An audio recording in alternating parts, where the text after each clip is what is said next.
Yeah. So we will get into that a bit more now that we're going into cases. But yes, we would always pair. So I think it's in a slide coming up, but you know how we've already talked a little bit about management, how our management is so important.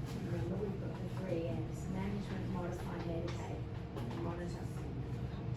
So modification is changing the way the dog feels, and I'm going to hand that to the trainer. And I'm going to tell the trainer what I need. Like, I need a greeting ritual. I need a cognitive care plan. I need the dog to be able to go on its bed when the front doorbell rings. So there'll be things that we're going to train, and I'm not going to train them. I'm going to handball that to my positive reinforcement trainer, of which I have many. So, depending on the area that the dog's in, you know, I'm going to pick the trainer to go. And so the trainer is going to go to the house.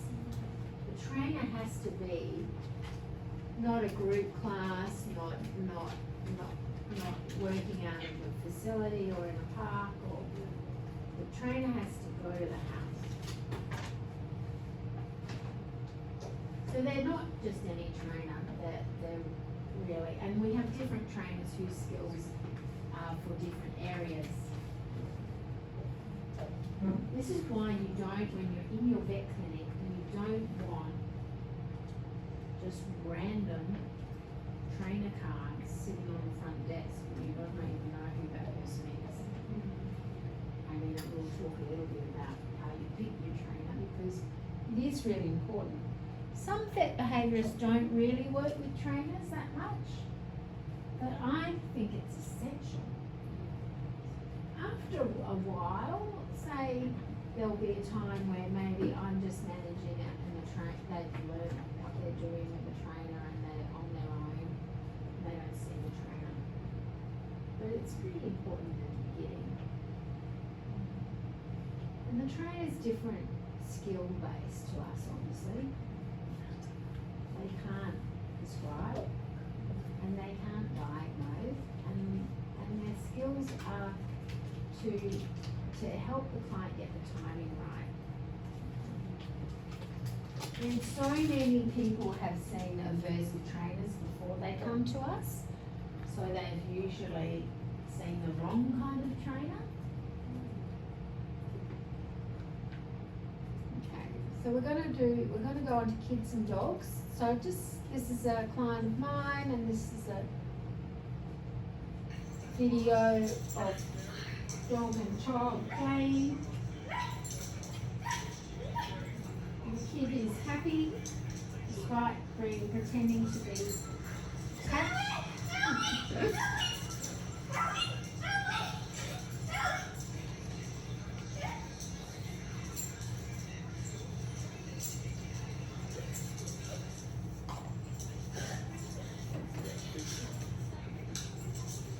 What are you doing, Giselle? Giselle? Come here. Come here. Good job. Good.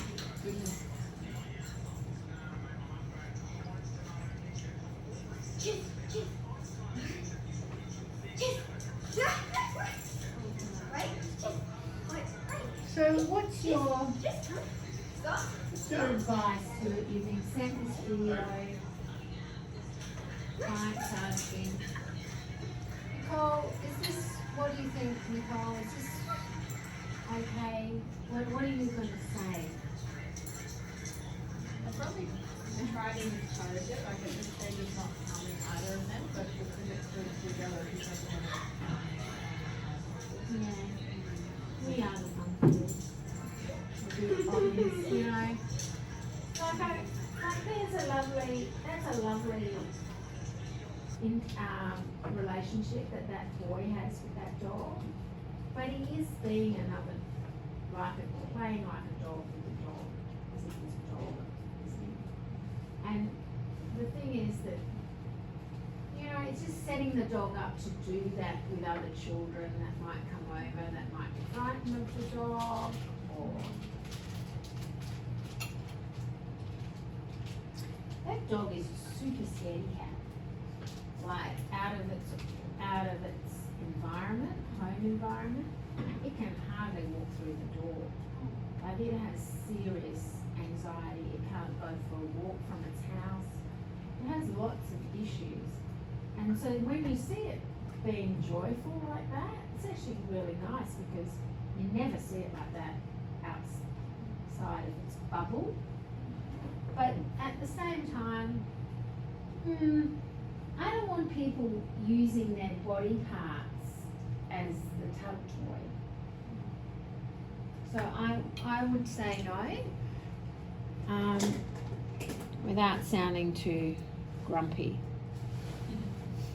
What about this? The dog is looking sideways at this child and sideways at the owner and is clearly stressed, looking up, looking away, and the baby's going to push on her elbow. Oh shit. So the client is feeling that they're supervising. This is not supervision if you're filming. There is nothing you can do about what the dog did there. What was she watching? The dog can't be trained out of this. Obviously, if you push on a sore part, you will react. So, you know, a lot of times with babies and dogs, we're really not doing anything to train the dog. We just want the people to be managing interactions well, because, you know, here's a picture of, this is Alfie with their toddler.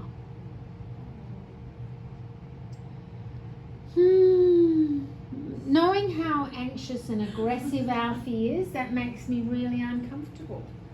But they were really totally... That's Alfie. Yeah. And she's saying it's completely fine with the toddler. But I'm like, I don't want grabby baby with head. Holding grabby head. So images like this, you know, when your clients send them to you, it's actually quite disturbing. When people bring babies home, there's no need to show the dog the baby. You are not presenting it to the dog. It's a very common thing to go, have a look at the baby. Don't do that. So we have fake babies in our clinic, and you know we can have a look. Okay, the client is pregnant. Let's give you the fake baby and let's see, is the dog what we call a splitter, the type of dog to come up between you and the object you're holding, because we're jealous and controlling and we don't like you holding things. So if we discover that with a toy, let's practice for the whole 9 months with our fake baby. And what are we going to do? How are we going to teach Rufus to leave us alone when we're cradling our baby? And then we start making baby noises on our phone in the swaddle cloth of the fake baby. And you know, you start to look, because if you have anxious dogs, which you often do, that belong to young couples, every consult, every revisit, I will be asking them, are you having a baby? When are you having your baby? Like an annoying fly. You know, are you pregnant yet? You know, because I want to know. I don't want them telling me, oh, we had a baby and we didn't prepare for the baby. You know. Because if we've got an anxious dog, we already know we're noise sensitive and we're controlling, probably. So what about these kids? Are these normal children?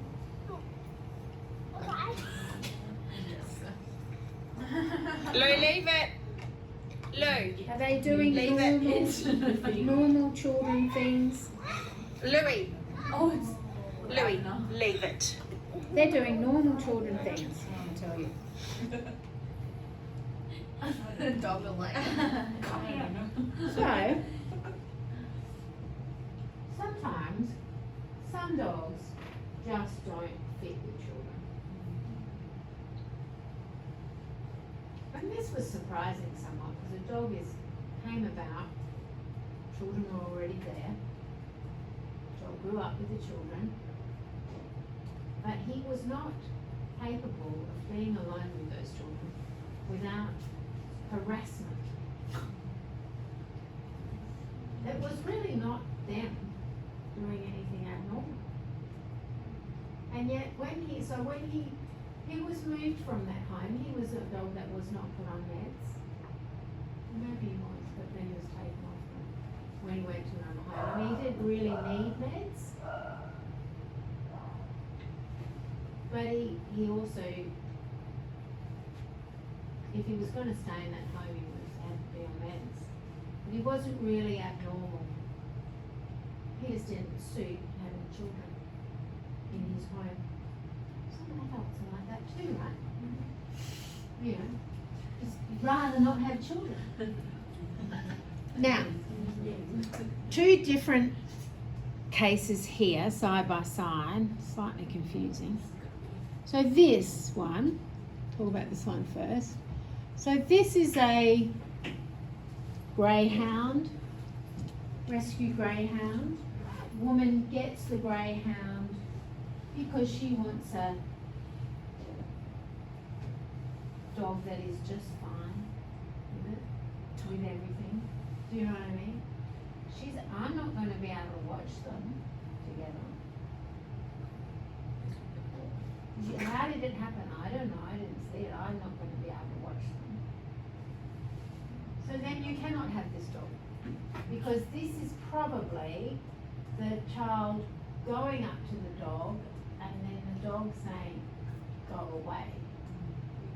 So if she can't manage that interaction and supervise that interaction, then she can't have the dog. Because we can't say this won't happen again. So you know, like if you decide that the risk of the child approaching the dog is going to result in a bite, then they cannot let the child approach the dog. And you have to put up safety strategies in the form of baby gates or, you know, a dog that, you know, in this spot and someone else in that spot, you know, continuously.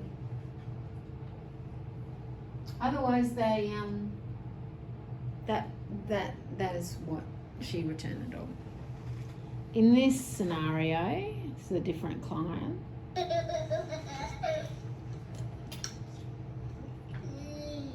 What are you doing, Rock? Is he kissing you?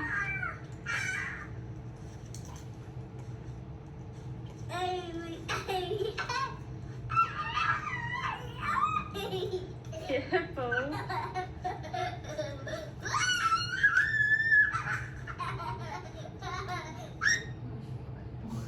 Stands on face. Yeah, yeah. What don't you like? What don't you like about that? The dog's like Yeah.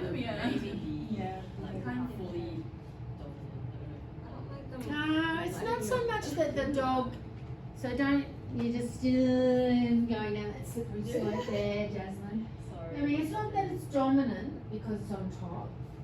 What don't we like about the dog? What are we seeing in the dog that we don't like there? aggressively licking. I don't know if he's like. Not really aggressively, Do but yeah, I let's don't know. break it down more. you think that maybe is he trying to stop the baby from laughing? Is that annoying to the dog? Yeah, maybe? that's more what I Okay. think. And I think like, there's too following- much arousal. Following on from that, like he's not really picking up on the baby then just to like stop, like when he gets pushing away or screaming or whatever, he's not particularly like leaving. No, So that's he's not leaving, concerning. and unfortunately, they don't. I'll make you go away. So there's a bit of kiss to dismiss there, lick, lick, lick. So he's kissing you is more of a really, isn't it? He's aroused by the noise of the kid, definitely. Worse as the kid gets more high pitched. He gets more frantic too, so there's social frantic contagion happening there. I mean, you know, nothing bad happens post this, you know, it doesn't stop it because, you know, but does it feel like it could? It kind of feels like it's getting to a point of arousal. Yeah. Again, when you get to the point of arousal, higher and higher, you're going to get closer to snapping, biting. So when we see this, we go, oh, we would like to bring the intensity of this down.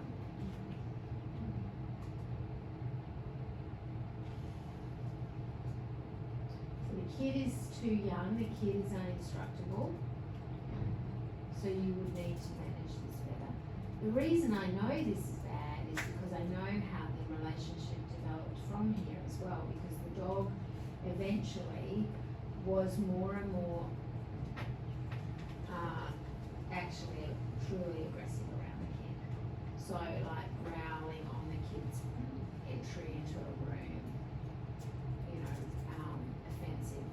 So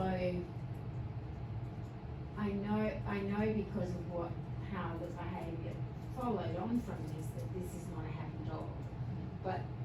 But could it ever be? Well, I guess it could be. But again, it's too intense. Do you think? There's too much. There's too much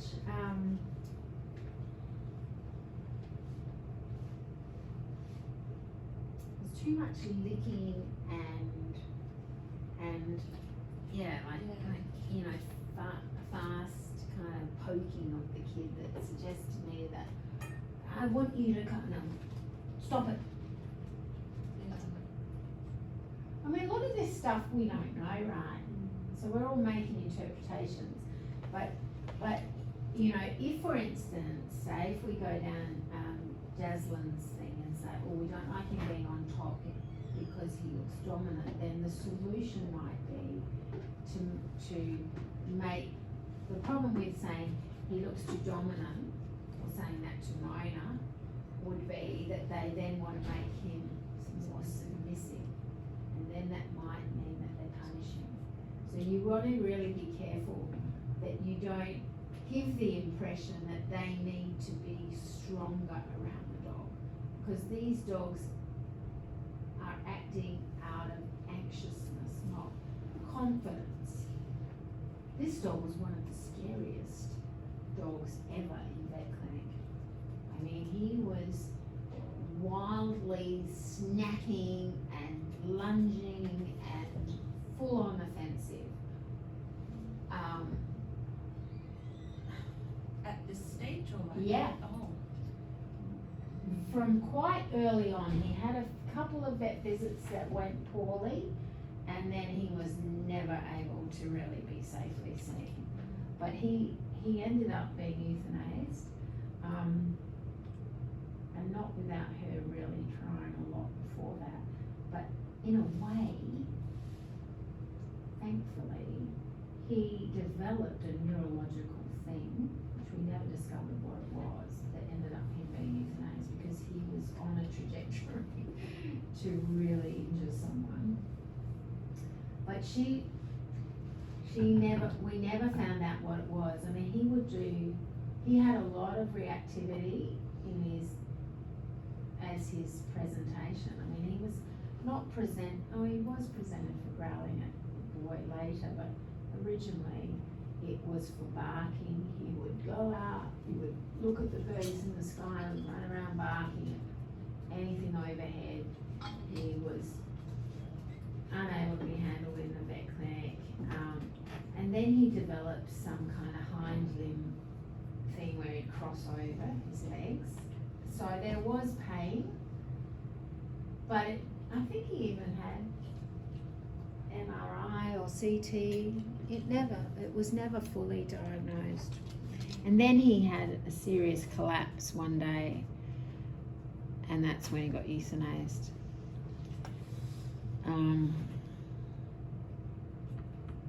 He was resource guardie as well. So, you have this very interesting set of welfare and ethical concepts in your oath, which is good, which means that you hopefully are always considering the emotional life of the dog, not just physical and cognitive. I know veterinary science is very much about physical, but you know, it's just shift a little bit, make sure that, I mean, like I said when we were talking before, this is what connects you with being a vet. Your emotionally attachment to dogs and cats and whatever species you're dealing with, and to maintain your love of the career, actually helping people in their emotional attachment with animals, it's very rewarding. So we talked about this a little bit, 3 things plus monitoring. And if we look at, for instance, basically it wouldn't matter whether it was dog reactivity, child biting, visitor aggression, you know, everything we think about these 3 things. First of all, avoiding the practice and rehearsal, teaching a new response, and medicating to allow that change to happen, right? So even in a GP scenario, you can do some of it, even if you don't feel like you can medicate them and you want them to go off to do that somewhere else. You can give them some strategies, right? I'm not going to do too much of this because we did this in 4th year, but clearly, you know, you're going to get these animals that come in to be physically fixed up. This was in the stomach or rib cage. The dog had impaled itself on the fence, jumping from the balcony. So it's separation distress, but this was separation distress. This is nails bleeding, and this is ripping with your teeth. Yeah, so you know, rage, right? Rage and panic. But you're going to physically fix these dogs. What you don't want to do is then send them home without some plan for how you're going to deal with the separation anxiety. Because otherwise they're just going to represent, aren't they? You know, when people see the aftermath. Just got home. Oh my god. Oh my god. Oh my god.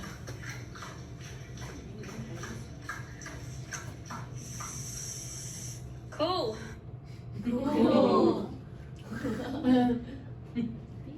So when we don't eat anything, it's probably not Home Alone misdemeanor, right?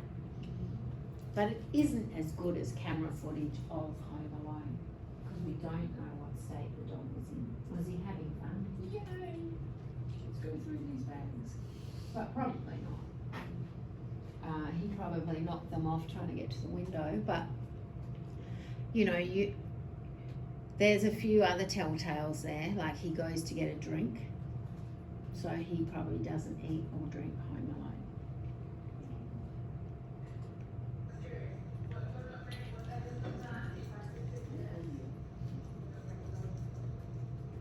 Fly snapping is another compulsion, a compulsion of working border collie types.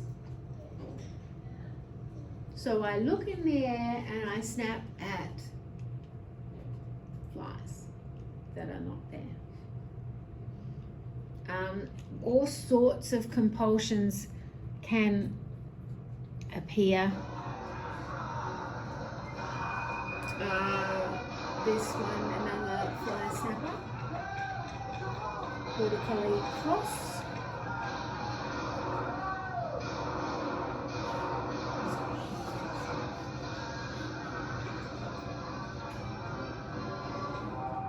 So people are very upset about these when these things appear, right? They think the dog has completely nuts off, or that they're neurologically disturbed. So people will work these up for seizure disorders sometimes.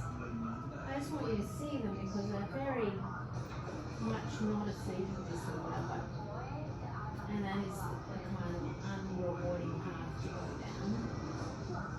I don't mind if you do it, but these are classic fly snapping. It's a neurotransmitter disorder.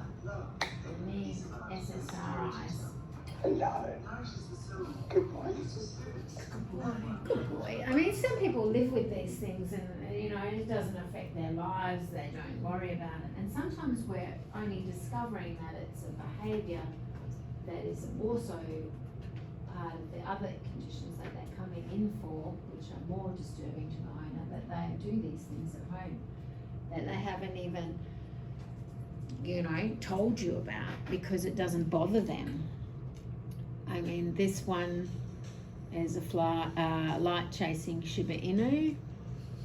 Again, this dog was presented, I think, for biting the child, but this dog is controlled by its light responses. You see if you call her. Scout, scout, scout, scout, scout. So if you're inflexible like this in your responses and you're so focused on the light, you will eventually do nothing but look for the light. Just drop some chicken. So this dog, they used to Front of get her it now, inside it's with the reflection from their watch to move it from one area to another. Okay, for a moment, she ate the chicken. Because you couldn't collar hold it. You put a lead on it.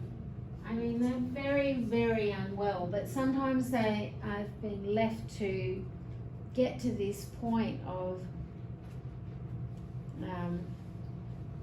obsession because it hasn't impacted the people negatively till it's quite bad. You're not gonna. You got Buckley's changing this, I think, when they're quite this bad. Although this one here, which looked very bad and it already had some tail amputation done, at this point it's got two things on its head because it could still get to this amputation. They'd only amputated about that much of its tail.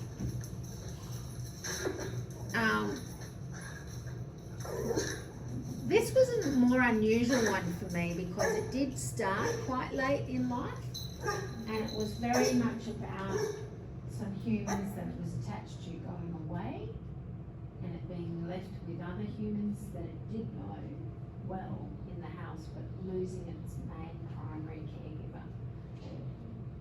Plus shock treatment from boot camp, plus something else. Oh yeah, we've gone to two different types. We've gone to boot camp twice and agile dogs, which are also punishment. So we actually got the tail fully removed mainly so that I could get these buckets on. put the dog on an SSRI and GABA. I think it might have had clonidine at one point as well. But anyway, this dog is better, which is super rare for me to see them get completely better. But it's completely better. Incredible. So, I mean, it could... When they first came to me, they didn't really have an idea about what it was doing. So we got them to set up the Home Alone footage, and this is when he went, oh my God, it's doing it for hours. So usually when it's doing it for hours, I feel pretty depressed about it.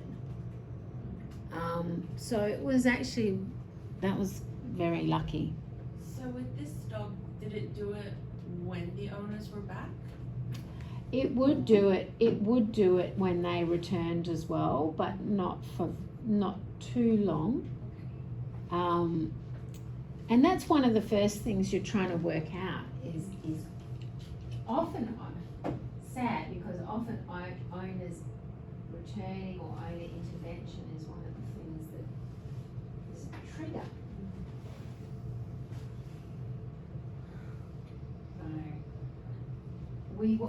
This dog had zero enrichment, so it was easy to fix that. But you see, while it had the collars on, I couldn't do any enrichment. So that's why because I would never normally take a tail off. But because we'd already injured this tail and they had done this amputation and it was still unhealed, I thought, okay, let's just take it off properly, keep the cone on for 2 weeks, and then we're going to get the cone off. Because otherwise it was like, we can't enrich this dog with these cones on. But I don't want you taking tails off as a rule, right? That's not a treatment for these things. This is not usually a condition of the tail, it's a condition of the brain. So, part 4.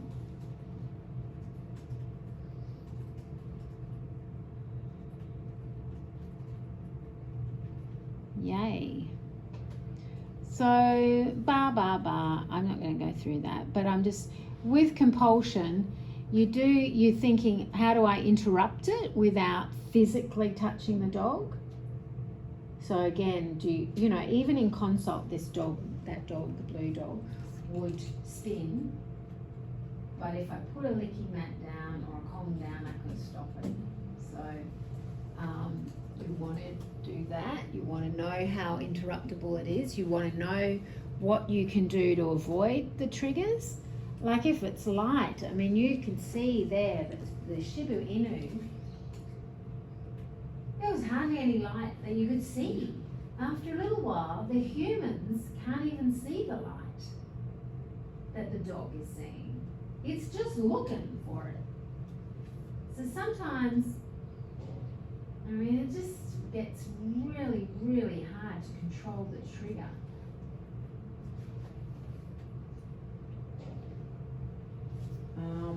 But as much as possible, you're trying to work that out for sure. They need a lot of meds, so you usually got to combine meds for that. I mean, I would probably put clonidine here more now than I would. I feel like I've just missed something. Oh, maybe I took it out of Zoe's. What does the SARI stand for? That's the trazodone. Oh. I think I've moved some things around a bit, which is confusing me, but anyway. What are you looking for? You can search it and see if it's coming up. It's gone. Nah, it's fine. You probably have in your notes there some more slides that I've taken out of this actually, which doesn't, that's good for you. You've got more stuff. But I've tried to, well, you know, all the time I'm just trying to make it more succinct or get the point across. I don't see anything different. Okay. So I think, you know, when we said we needed a baseline, and I was trying to tell you that you choose between the tricyclic and the SSRI,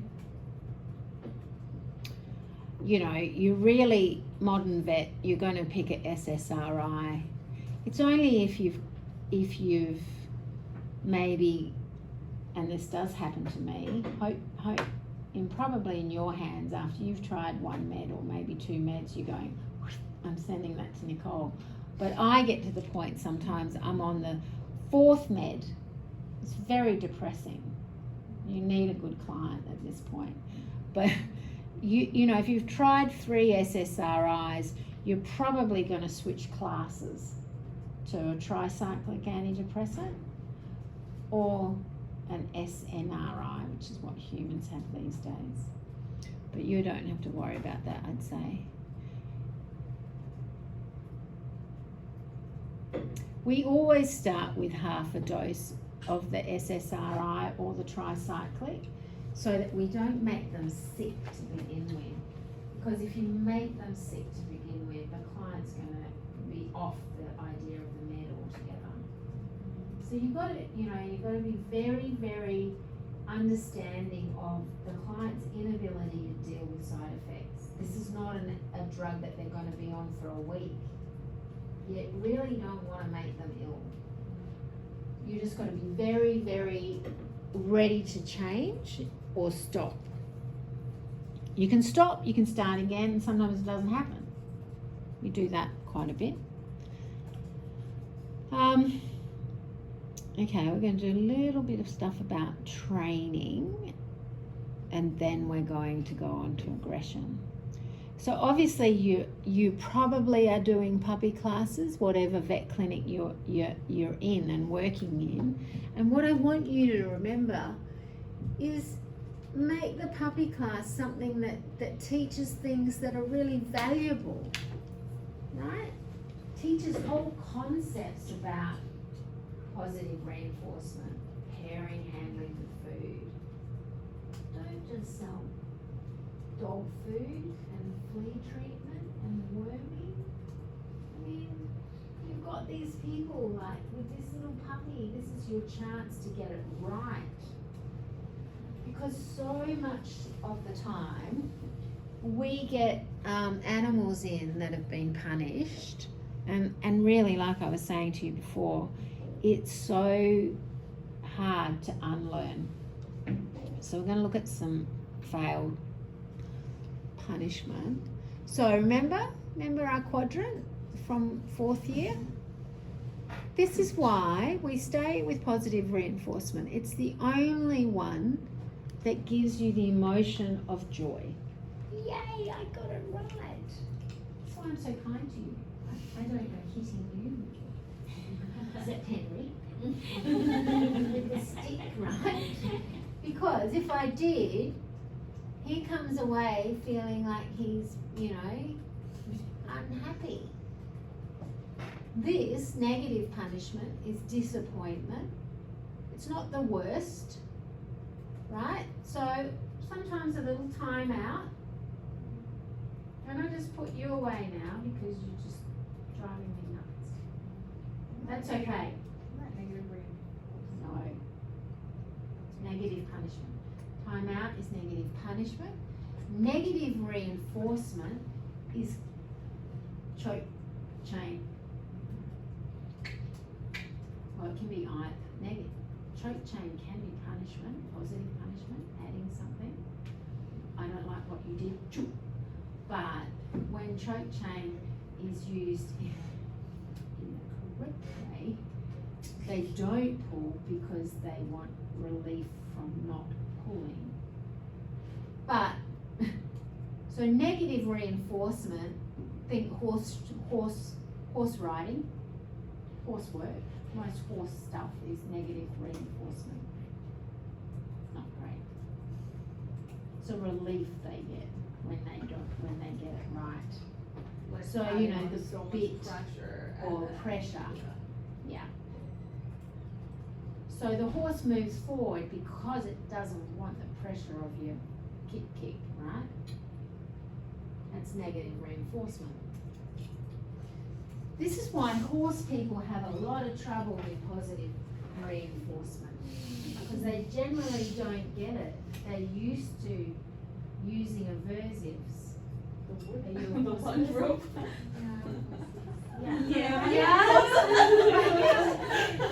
You know what I mean, Natasha? Yeah, It's that's just how a- it's a training scale. It's a natural, it's almost natural for horse people to use negative reinforcement without thought that there is actually a positive way to train this, even in a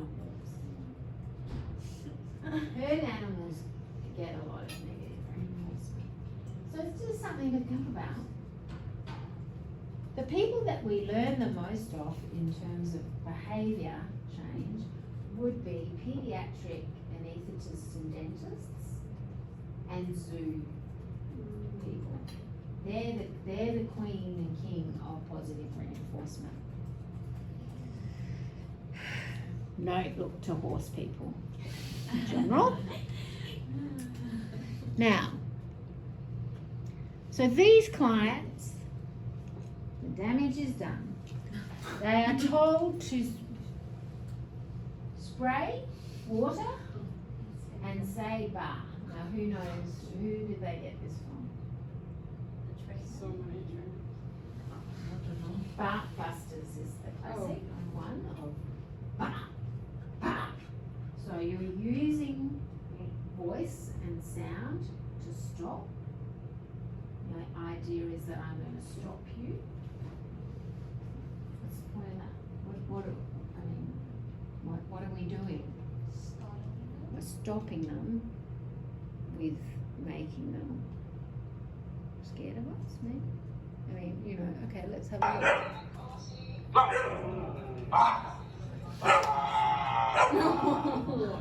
The dog is got a sock in its mouth.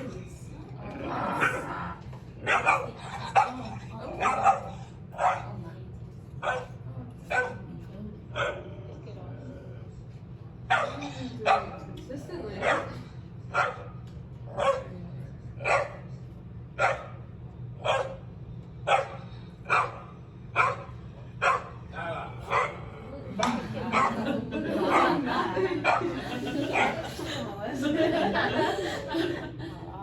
So now, dog has still got the sock. Now the spray water. Oh my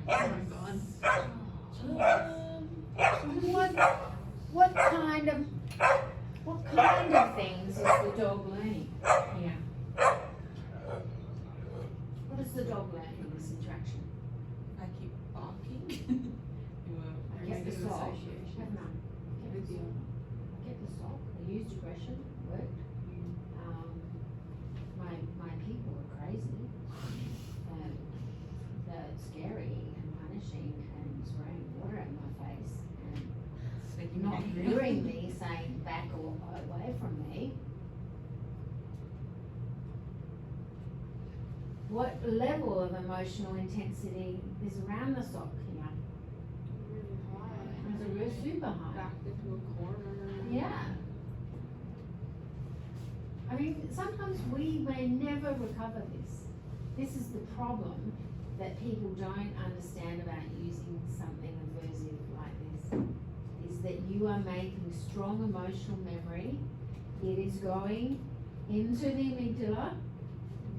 What is the point of negative experience if you don't remember it? It's supposed to be remembered. It's supposed to stay there, because if they threaten me again, I'll be quicker next time. I'll bite them. Why not? Resource guarding dogs bite very, very hard. This sock means the world to this dog, doesn't it? Well, okay, well that's abnormal, but this is not a teaching moment, right? if we are guarding something, this is again very much when people say, oh, he's dominant, oh, you mustn't let him win, oh, you must get that sock off him. Absolutely not, right? We are not going to conflict here. Because you know what, he'll bite you and then you will pull your hand away and he will win. And now he's learned biting works. So, what are you going to do? You always try and distract him with a toy. You could try that. What else could you try? Leave me alone. You could walk away. Who cares? He's got the sock. I don't care. What else could you try? Throw food at him. Throw food at him and get him out with the food and throw the food over there and then pick the sock up. So by giving him food, would that like encourage this like sock stealing? No, not at all. Because he's not doing it to get food, is he? I mean, he's not designed this and thought, if I go steal that sock, I might get some food for that. So if it turns out that you're treating him enough that he thinks, I'm going to steal something so I can get some food, it would look very different from this. He would go pick up the sock and he would go and he'd show you, look, I got the sock, I got the sock, I got the sock. Where's my food? And you know what? You could give him some food, you take the sock. I mean, you would have trained him to go and get socks. But, you know, like, it wouldn't look like this. He's not doing this to get food. He's doing this because he's nuts. No, but he has a propensity, probably, like some golden retrievers, to pick up something and hold on to it. Why? Because they're retrievers. And they're bred to retrieve and hang on to stuff and not let it go. And this is important and I've got it. And I'm going to bring it to you. And you trained me to do that and I've got it. I've got it. What am I doing with it? I don't know. You know, like. So it's a thing gone wrong. But it, you know, he's not in a fun space, is he? Does he look like he's having fun doing this? No, he's terrified. So, you know, and these people knew it was wrong. Like they knew inherently in their hearts that this was not a good idea. But they did it anyway because the trainer told them, this is what you need to do. So sometimes you just wish that people would follow their gut and not do it, right?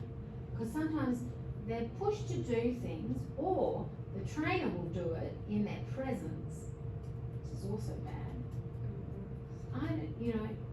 It's worse in a way, obviously, if the caregivers do it, because the caregivers are now linked with the punishment. The trainer doesn't. Hopefully, we never see the trainer again. But it's still damaging because it's a human who's terrorized the dog. So, what about this? This is another scenario. If we have a dog who guards food,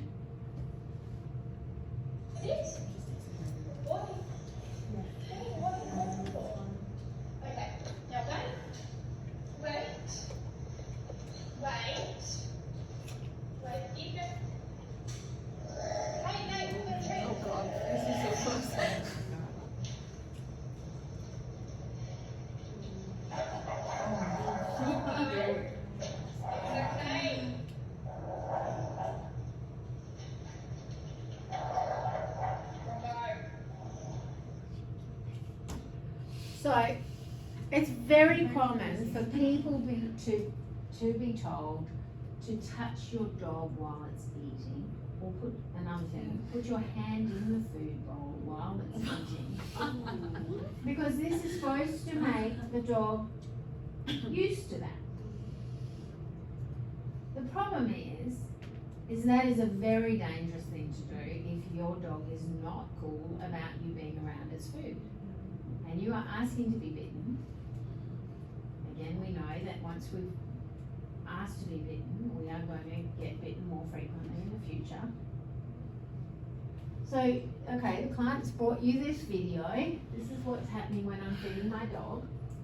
What is the first thing you're going to tell her to do? Stop touching the dog when Put down the food and walk away. Put down the food and walk away. I also don't know what she's saying no to. Like, she's saying no to the dog. I mean, like, obviously we know it's because it's growling, Yeah. but the dog won't know. It's like no to eating. Yeah. Like, he Well, yeah, I mean, very common to punish or reprimand the growl. Clearly, we don't want to lose the growl. Yeah. We like the growl. We say to clients, thank you for telling me you're unhappy. Yay for you. Good dog. I'm going to step back now. Yeah. I heard you.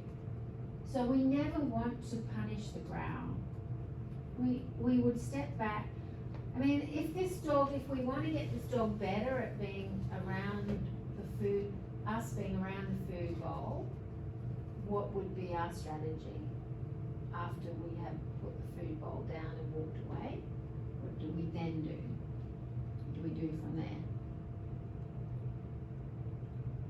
We could just come up for a tree. We could just Okay. sit sort of in a space that's like not too close and it's going to elicit a growl, but just in around. Yes, you can, but your aim is to make your presence in proximity to the food bowl a good thing. So you're going to look from your point of that the dog doesn't look hunkered over the bowl and is relaxed and eating. You are lobbing higher value food than what is in the food bowl towards the food bowl. Okay? And the dog should go, oh, man, she's got good stuff. Maybe it leaves the food bowl, but you don't give it. You wait, the dog goes back to its food bowl. Once it's eating again, you lob another piece of high value roast chicken towards the food bowl. And you would do that slowly over a period of days to weeks, where your presence in the presence of the food bowl means that even better things occur than what is in the food bowl. And eventually you should be close enough to the food bowl that, you know. But in the beginning, if you just say, look, just put the food down, walk away. Some dogs, you may always have some safety strategies where you have the food bowl down, you leave the space, you let the dog into that space, you close the door.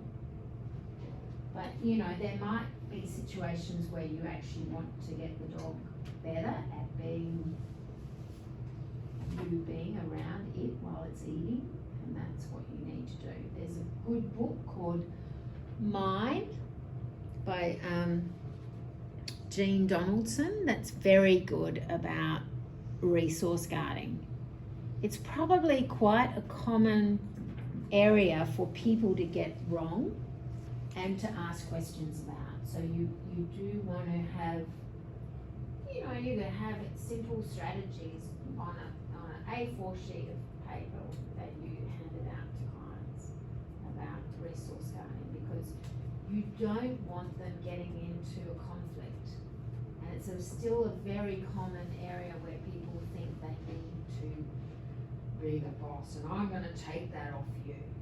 I've got some clients, gee, they're annoying. They're probably on their third or fourth revisit and they've got 2 Springer Spaniels, which is a bad idea as well. They're siblings, 2 males. And they resource guard against each other, but they also resource guard against the humans. And she will not stop taking stuff from the dog. She says to me, oh, I know when I can't take it, I don't push him. When he's under the table, I don't take it. But otherwise I still just take it out of his mouth. I'm like, do you do an exchange? You know, can you give him something so that he drops it and then take it? Ah, she's that's it. And you know, just do it. You know, they just don't. They think they should have the right to take shit from the dog all the time. Can't understand it sometimes, you know.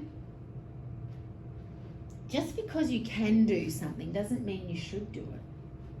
You know, it's like my clients who continuously tablet the dog because they can, and I say, I want you to disguise the tablet in food because I know he doesn't like you tableting it, and I know you can do it, but he's like this in the morning before the tablet.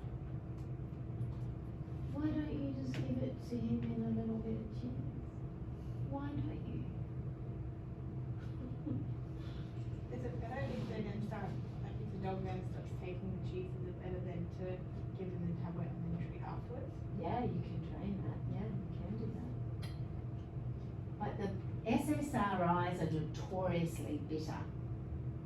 They're not fun tablets to take.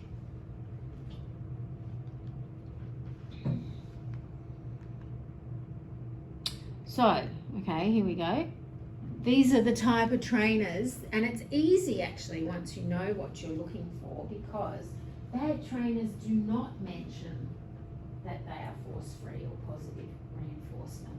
They write a whole lot of other stuff, like they love dogs, own dogs, have had dogs for 25 years, 30 years, speak the language of dogs. I'm a great pack leader. You know, I'm balanced. Balanced uses all 4 quadrants. That means I will punish if I want to. I will use a shock collar. I will use a prong collar. They don't usually advertise their tools in their web. So it's not till the client has them in their house do they realise that they're going to do these things. Definitely Bark Busters is bad, boot camp is bad. Anyone here, Google Bark Busters and you'll see, like on their leader page, that you actually read it as a client. You're gonna think it sounds pretty good. Why wouldn't you use them? Money back guarantee, lifetime guarantee. Say language of dogs, teaching the language of dogs.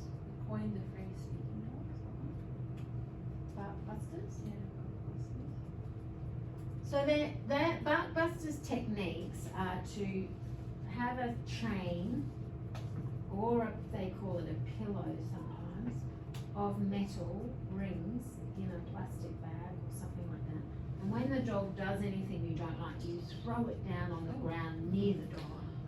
And so, Distraction. yeah, so it stops the dog, and then, you know, so any of these methods are really, I mean, they don't work. They work maybe initially because they scare the dog, and then after a little while they don't work at all, or they've made the dog worse. But it's very common. So you want to make sure that you zen your desk of that kind of stuff. Yeah. Okay, so our methods focus on creating a positive relationship between you and your dog to improve your dog's behaviour and obedience. Sounds good. Our expertise is understanding how a dog naturally thinks, learns and communicates, and then using this to show you how to be your dog's leader. So there's the red flag. Leader.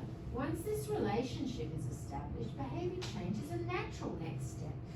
Our techniques work with any age, any breed, any breed, any issue. You and your dog get one-on-one attention, individualised plan to suit your family, and guaranteed support for the life life of your dog. Do not use shock, electronic choke, or prong collars. That's a new addition, I think. But, you know, I mean, it's still, what is so clear is that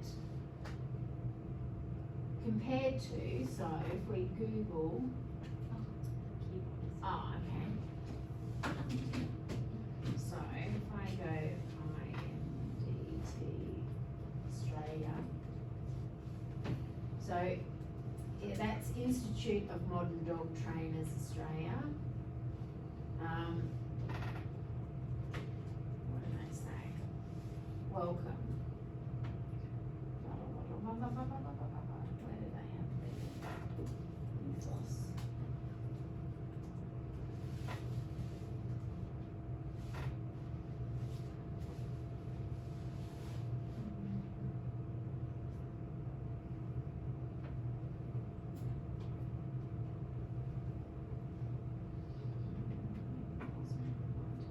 I mean, normally what I'm trying to find is that our team, maybe, our team. Well, you know, okay, so Laura, what you'll see there is that she's fear-free, she's got her certificates. You know, you want to see, because training is such an unregulated profession, you know, anybody can say they're a dog trainer. Actually, anybody can say they're an animal behaviourist, right? And they do. They love, you know, they say they're animal behaviourists, and they can. So it sounds like they often they don't have any credentials. But if you pick a positive reinforcement trainer, they really will say they only use positive reinforcement. So, okay. So, you know how we were looking at the tiger.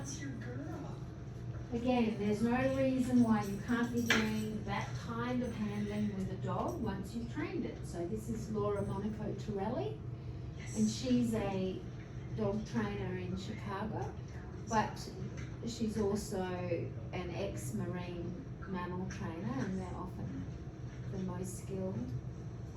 But okay, so the dog's been trained for a couple of things: a chin rest and a stand for exam, and we're going to take the blood from the back leg, from the saphenous vein, right? The same as happened in the tiger. And what you see, of course, is that there's no restraint. And no restraint means that the dog has the choice. And this is ideally what you want to be aiming for more and more in veterinary science, right?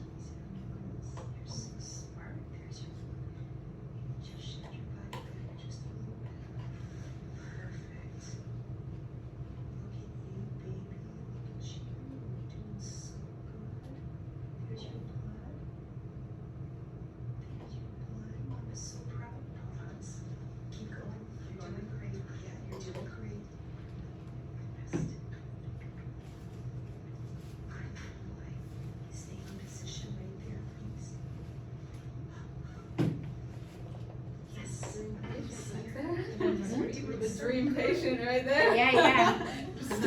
Yeah. But you know, I've done it myself as well with non-dream patients where we've trained them to become a dream patient. And you just have to have the right client and the right trainer and the commitment. But if people, you know, obviously if in this scenario, this dog has never been a difficult patient, so it's a bit like a tiger. It's easy to train when they have a male nervous tendency. Good boy, Donnie. He's so good. He's so good. Do I get to give you some? Good boy. And so with a trained behaviour like that that she would have been training for a period of time, and then this is the real thing, then you would have checked that the dog's still capable of doing it again. So they're going to do a mock-up where they do it again, but don't go all the way through. So lots of trained behaviours that can tell the dog is still cooperating, right? Can we start from the top and just do just a quick walk down and then end it there? Sure. Yeah, you tell me. Excellent, let's do that. Same thing. Because I don't want that to be it. I wanna chase it with a mock up again. So go and pause again. Yeah. So the fact that the dog willingly comes back, let's do it again, means we haven't subtracted from the bank account too much, right? Yes. I love him. I love him. You are so long.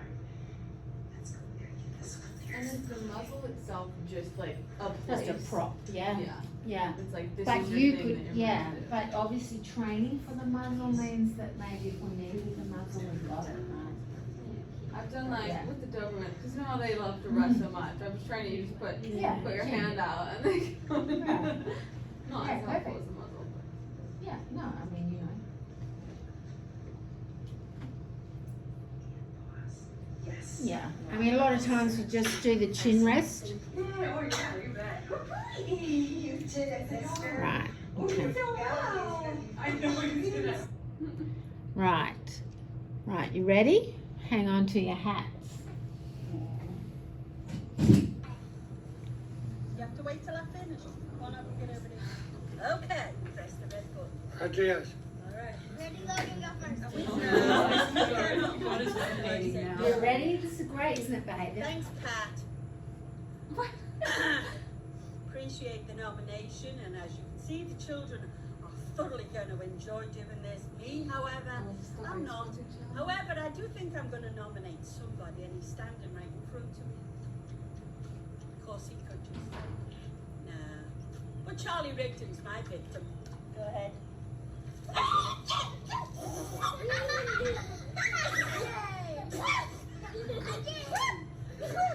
Oh my God.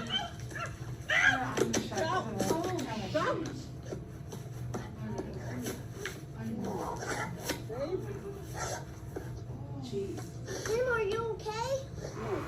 Go get me a towel, please. Hurry. She's This dog is going to So the you fucking have a now. look, you'll see the dog in a minute. Okay, I need you. Look at her arm. Oh, Here, Grandma. thank you. Now he's bleeding. No, he's not. That's your grandma's blood. Have you turned the deep video off? I dropped the damn phone to get him off of you. Okay. I'm gonna go get a stick. No. All right. There we go. Calmly, Oh, Emily. sitting there, standing there. Holy shit. So, what was that about? Yeah, arousal. Predatory switch, isn't it? Arousal switch. So the like that triggers her, triggers the dog to grab and shake. He's not scared. He's not fearful. He's silent. So, you know, it's different from most bites that we see, right? That's why I'm showing it to you. Because if you see something that looks predatory on a human, you are not treating the dog for, oh, I'm going to put this dog on an SSRI. Do you know what I mean? This is probably not that dog, right? I mean, this is just off the internet, so I don't know what other stuff's gone on with this dog. But when you intend to injure, which this dog I think clearly did, you don't tell the person you're coming. You know, like he's not doing it to make her go away. He actually intends to hurt her. And I think he was like, the noise and everything, he's like, oh, what is, you know, you know, he's just innately flipped into a predatory switch, because then it's off again. See how he's just standing there like, what did I do? What did I do? So they're very dangerous scenarios, obviously, that and I'll show you one, another one on a dog, or so that you can see what that looks like, because again, that is a similar scenario where you're on and you intend to injure, and then you're off again. So the reason I want to show you that is now we're going to look at an aggression screen, and one of the things in the aggression screen is, does it look predatory? Because if it looks or sounds predatory, you're pretty much not going to beat that with chicken. Chicken, chicken, chicken, chicken, chicken. I don't care about chicken, I want to kill the thing. You know what I mean? So if the drive feels better than what you can do to motivate the dog to listen to you and attend to you, you can't use, there's no positive reinforcement to fix this. So I don't know what happened to the dog, but I presume, there we go, there he is. I presume he's dead. Isn't there like actually legality of that, like human bite attacks? If this occurred in not your own home to someone, you know, in the public zone, it would be pretty on the severity that the dog would be put to sleep, I would imagine. But yeah, like, someone asked this the other week, you know, they said about, you know, dog injuring. You know, if your dog injures you in your home, no one's telling you to put it to sleep. No one can make you do that. It's only really if it happens outside of your home that the local council then starts to get involved in that scenario. And a dog attack is when anybody feels frightened of your dog. And the dog doesn't even have to bite you. It can just look at you and you can go, that dog is dangerous and I'm going to report it to the council. So it's very random, actually, because it then is in the hand of the rangers and their individual randomness. It's actually not very well structured at all. I don't know what it would be in the States. I mean, this obviously happens on their own property, so it's not really probably something that necessarily would be police. Obviously, if a dog kills someone, and when most fatal injuries to humans by dogs are when dogs, more than one dog, attacks a person. So there is social contagion in that.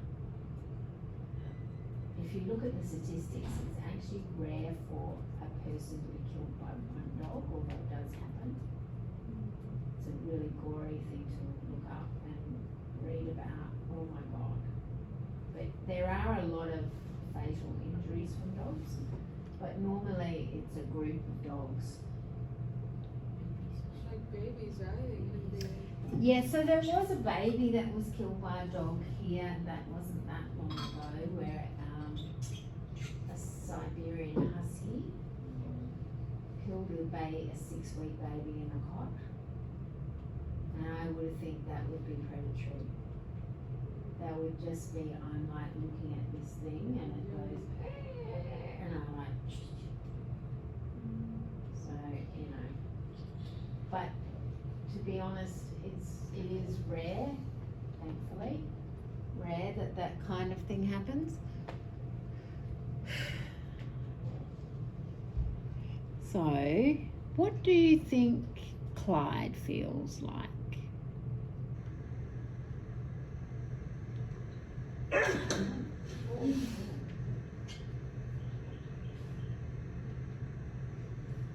What does Clyde want? Yes, space. So, what is the emotion Clyde is feeling? Threatened.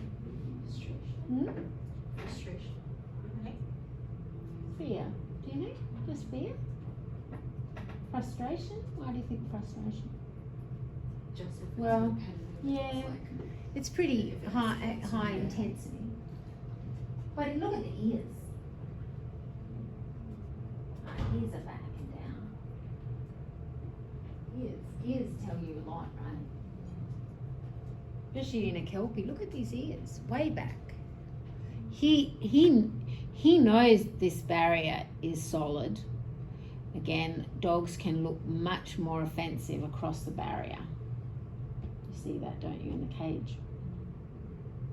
If you're game enough to open the cage on a dog that's offensive towards the cage, they'll sometimes just walk out, won't they? But see here?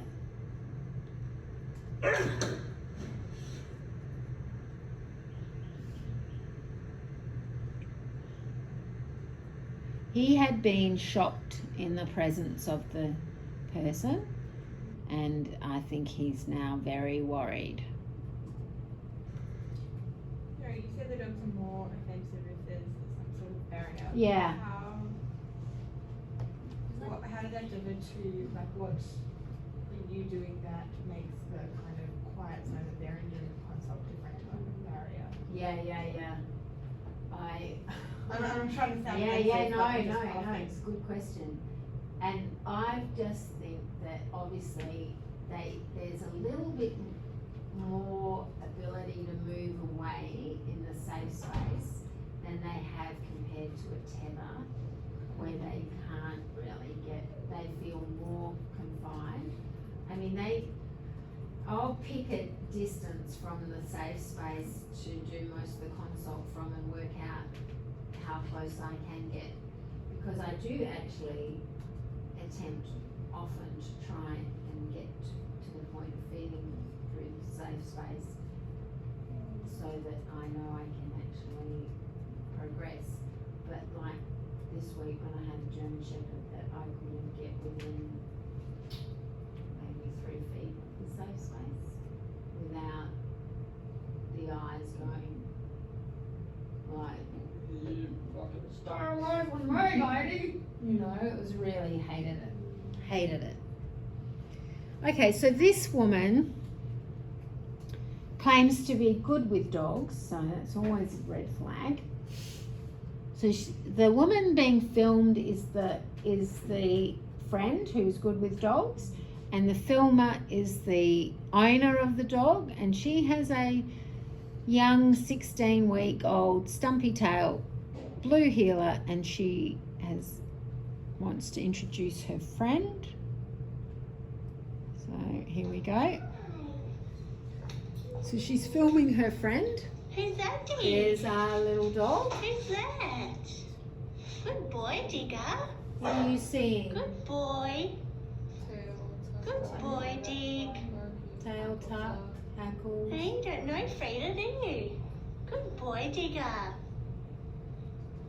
I just give him a treat. Do we want to hand Good feed boy, him? Dig. No. Good boy. It's waiting for it now. Oh my god. Good boy, Dig. That's okay, we'll just have Okay, now what are we doing? Are we feeling good about this interaction? That's right. Let's ignore him. Good boy, Dig. What's going on, Dick? Good boy. Why do you think the dog follows like this? She's holding the food. Good boy, Digger. Good boy. See this conflict in the dog where we pursue you but scared of you, and Dig. again the intensity of all of this is way too much. And maybe we'll come back inside and have a little chat to Bub. So this is common that people Yeah. try these exposure methods. Oh, look, see, he's wagging his tail now. Is wagging his Good boy, tail. Digger. Good that boy. good? Good boy, No. Digger. Choosing this proximity is very dangerous, Good boy, and you Dig. never want to Good hand feed this dog. boy.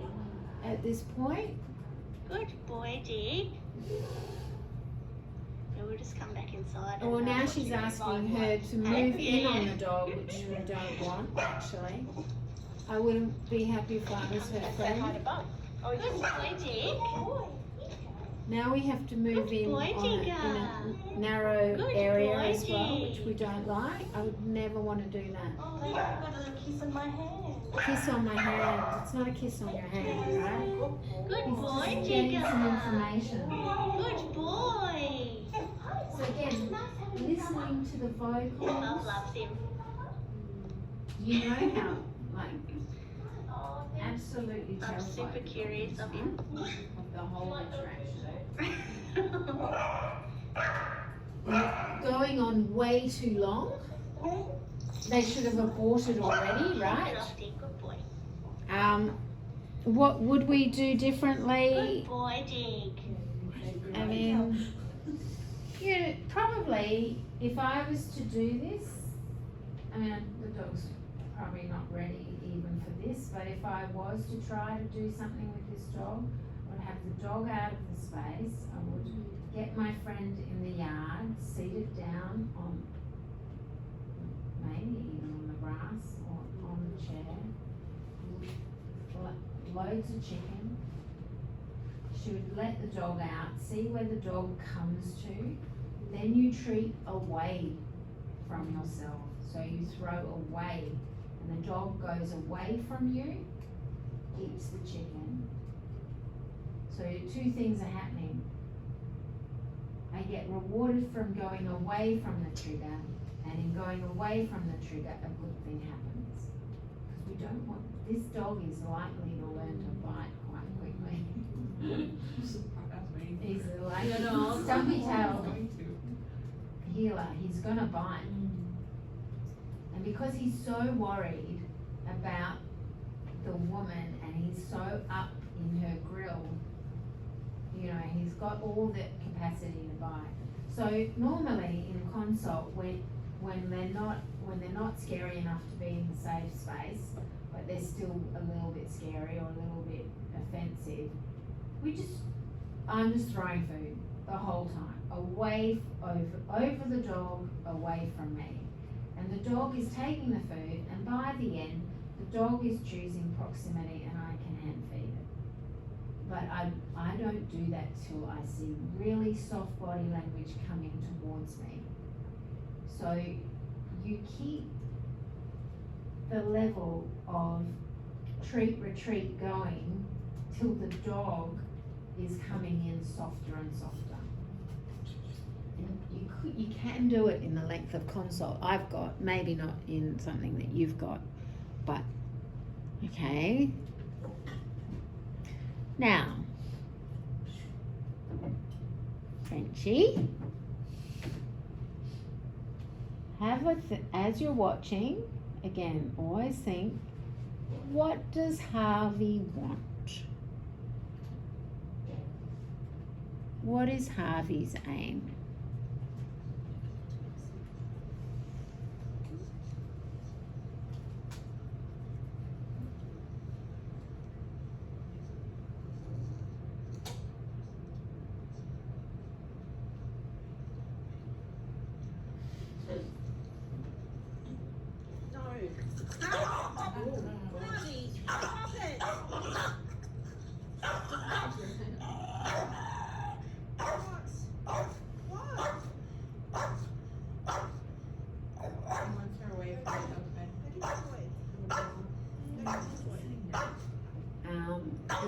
watch a bit more, see what he ends up achieving. When he's calm, what has he achieved? Harvey, outside. Stop. Stop. Stop.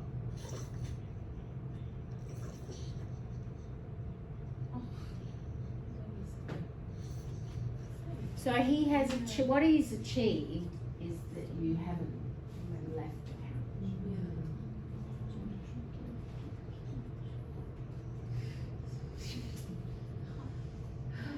Why don't you want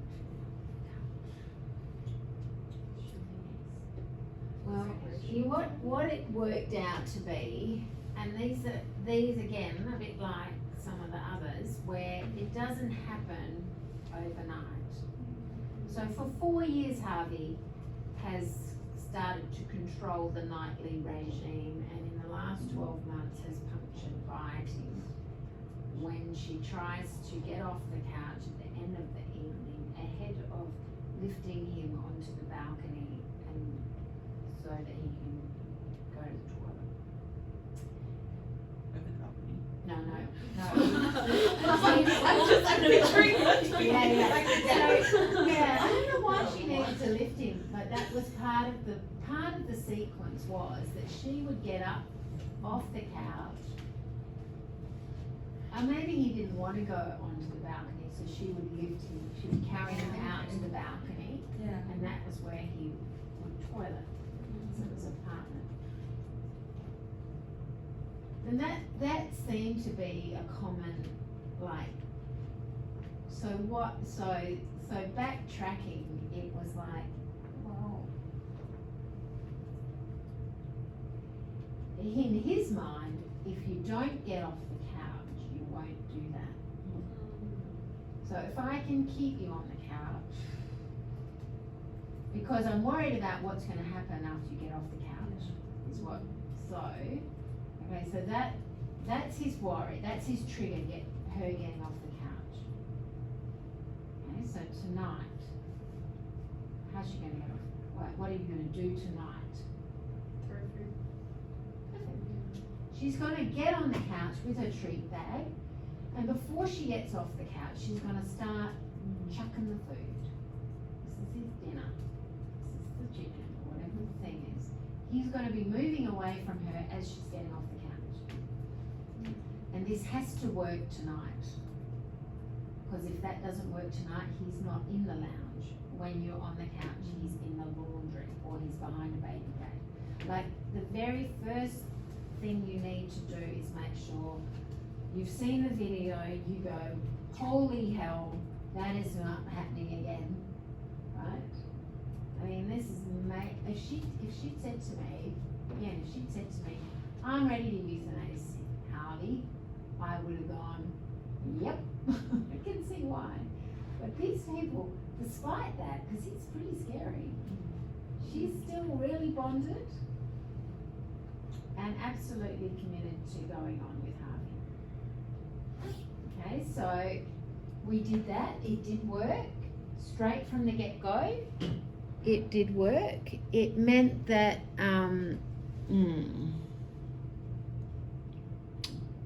this is going to be, I don't have it here for Zoe. I'm going to quickly go to another PowerPoint because I do want to show you another bit of Harvey, because he's such an interesting little monkey. If the dog wasn't very motivated, we would throw a toy that they're interested Yeah, in. What else? it's so hard. You really want to find food that works, to be honest. If you can't find food, because he was funny about, so this is another event with Harvey, and this is why you maybe wouldn't use a toy. We took away all his enrichment because he could do this.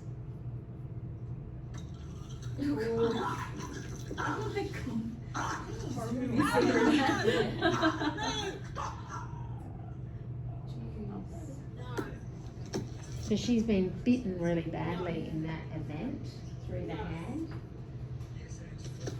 And I don't know, it was the pointing at the enrichment, the thought that he was going to lose the toy. I don't know. He was always worse when she started yelling. I had to absolutely stop her yelling. Which, you know, I can understand why you're yelling. You're being attacked, right? But you see him escalate when she starts yelling always. He starts really coming at her. And he has been punished.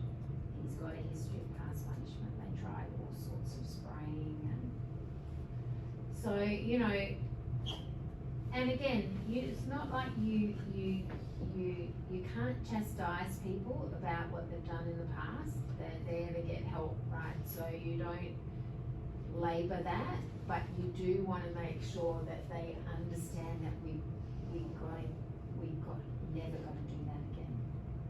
So you've got to be really carefully treading there because you don't want to make them feel they can't tell you what's happened. I had a woman that was squirting a French bulldog in the face with lemon juice on the advice of the trainer. The next time she picked up that lemon juice spray, that dog nailed her. Bulldogs are very, very tenacious. And so if you punish them, you know, people think of them as soft dogs. They're not in any way soft. So he went on, you know, a lot of management was don't pick him up, don't punish him, don't lift him, don't do any husbandry.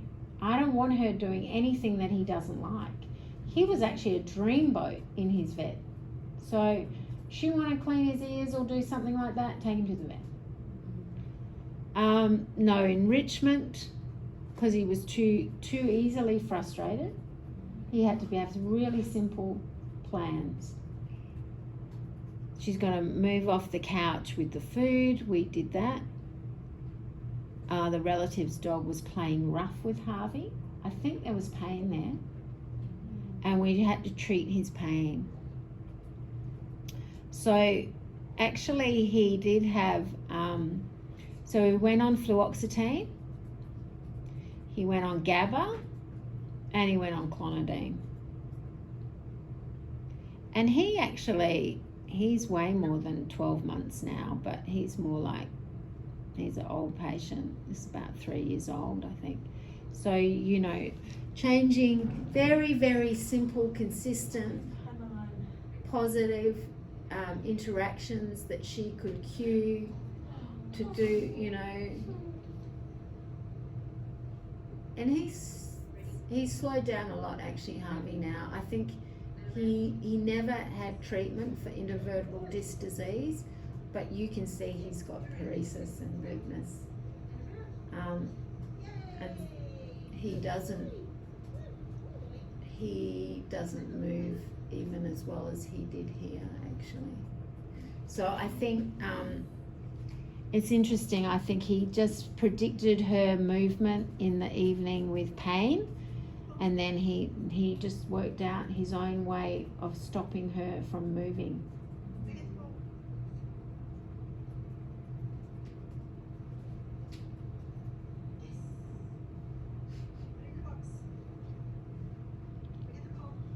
So we're going to do one more aggression case where we're going to look at a risk assessment. And I'm just going to give you some of that. Good boy. She shouldn't click twice, but anyway. The thing about positive reinforcement is you can't make the dog worse. You know, you can get your timing wrong and you can click in the wrong thing time and do all that, but you can't make the dog's behaviour worse. So, now we're going to talk about Adobe case. So, I think when Zoe does hers, I'll let her do her own case. She can choose her own case. But, let's have a look. Does this work?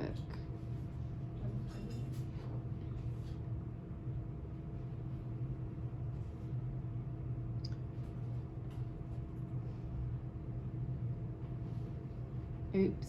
Oh, go back. So, hang on 1 second while we just find the folder. So what I want to do is I'm going to show you a case called Judge. And what I like about this video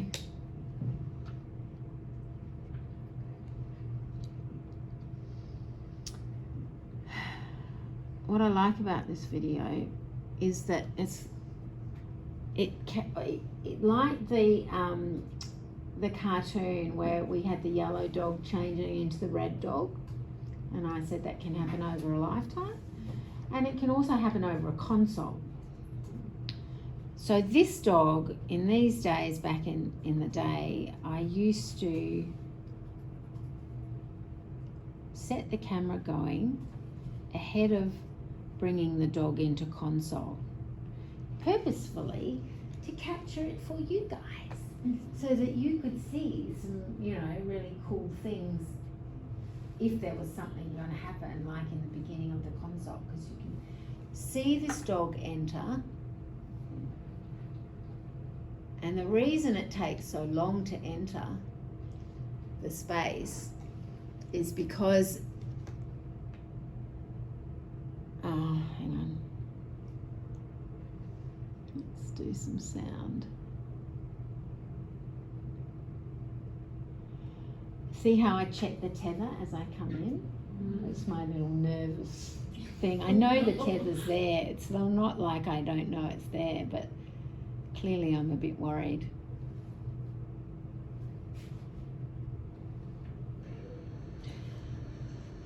So look at, again, the body language as the dog comes in. They had to come in separate cars because she's too frightened to be in the car. So, do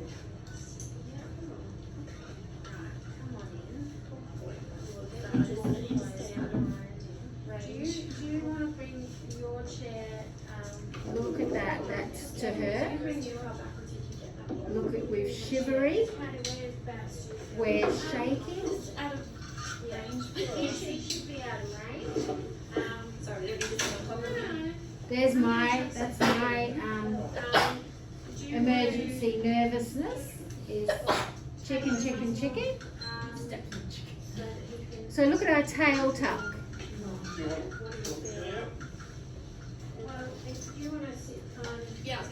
Does it look like a confident dog? Exactly, because it's going to, I'm filming.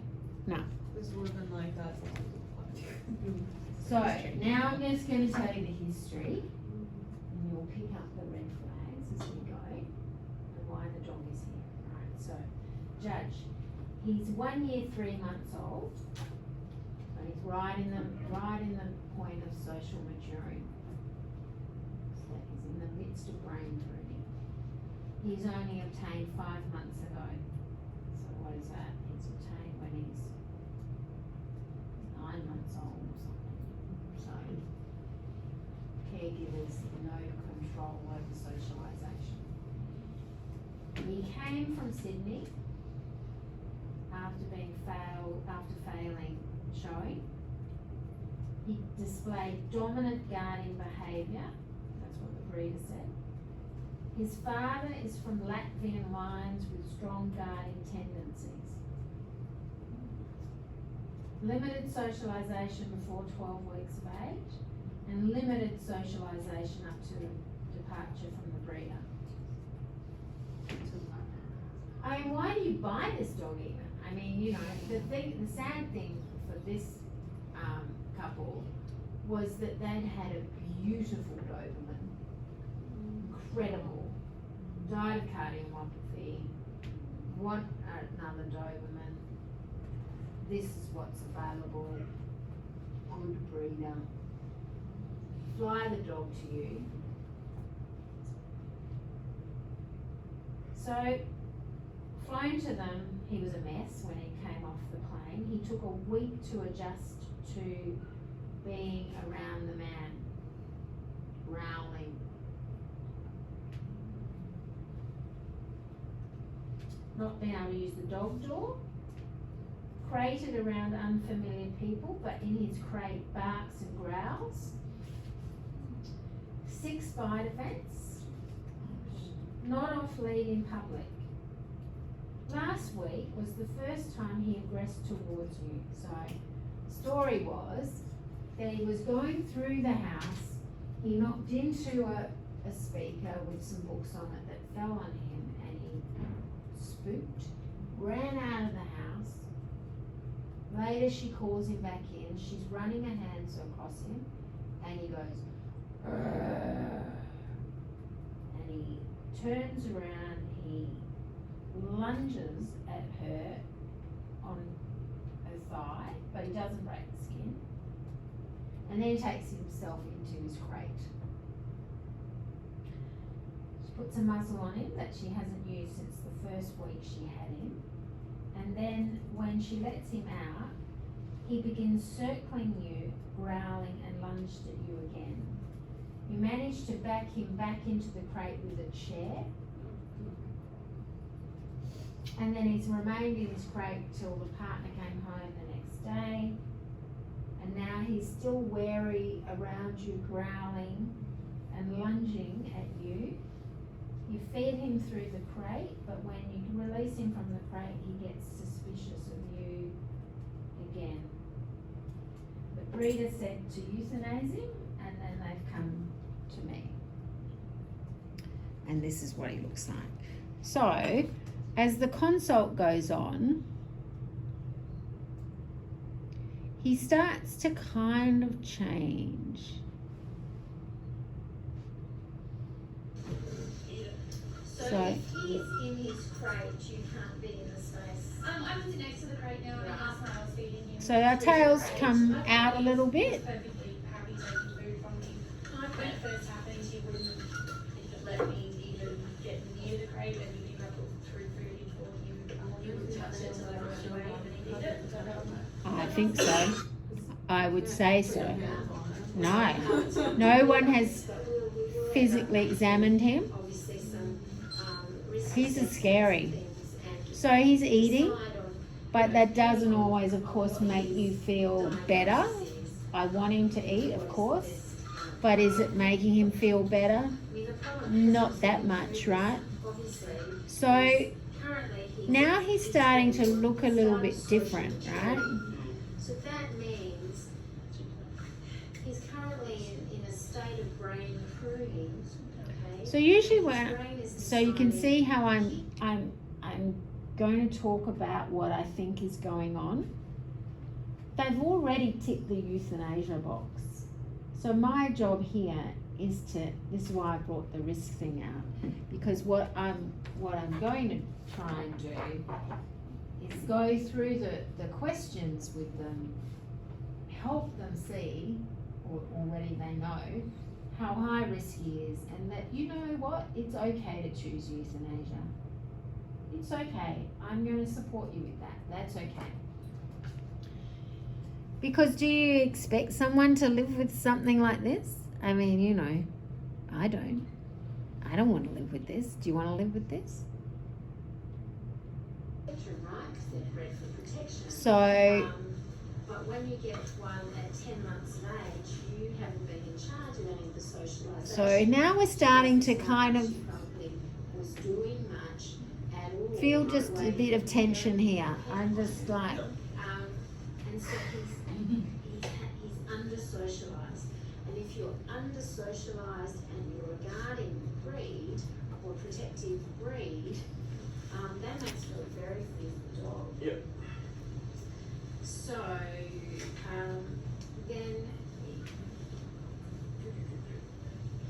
I mean, whether or not she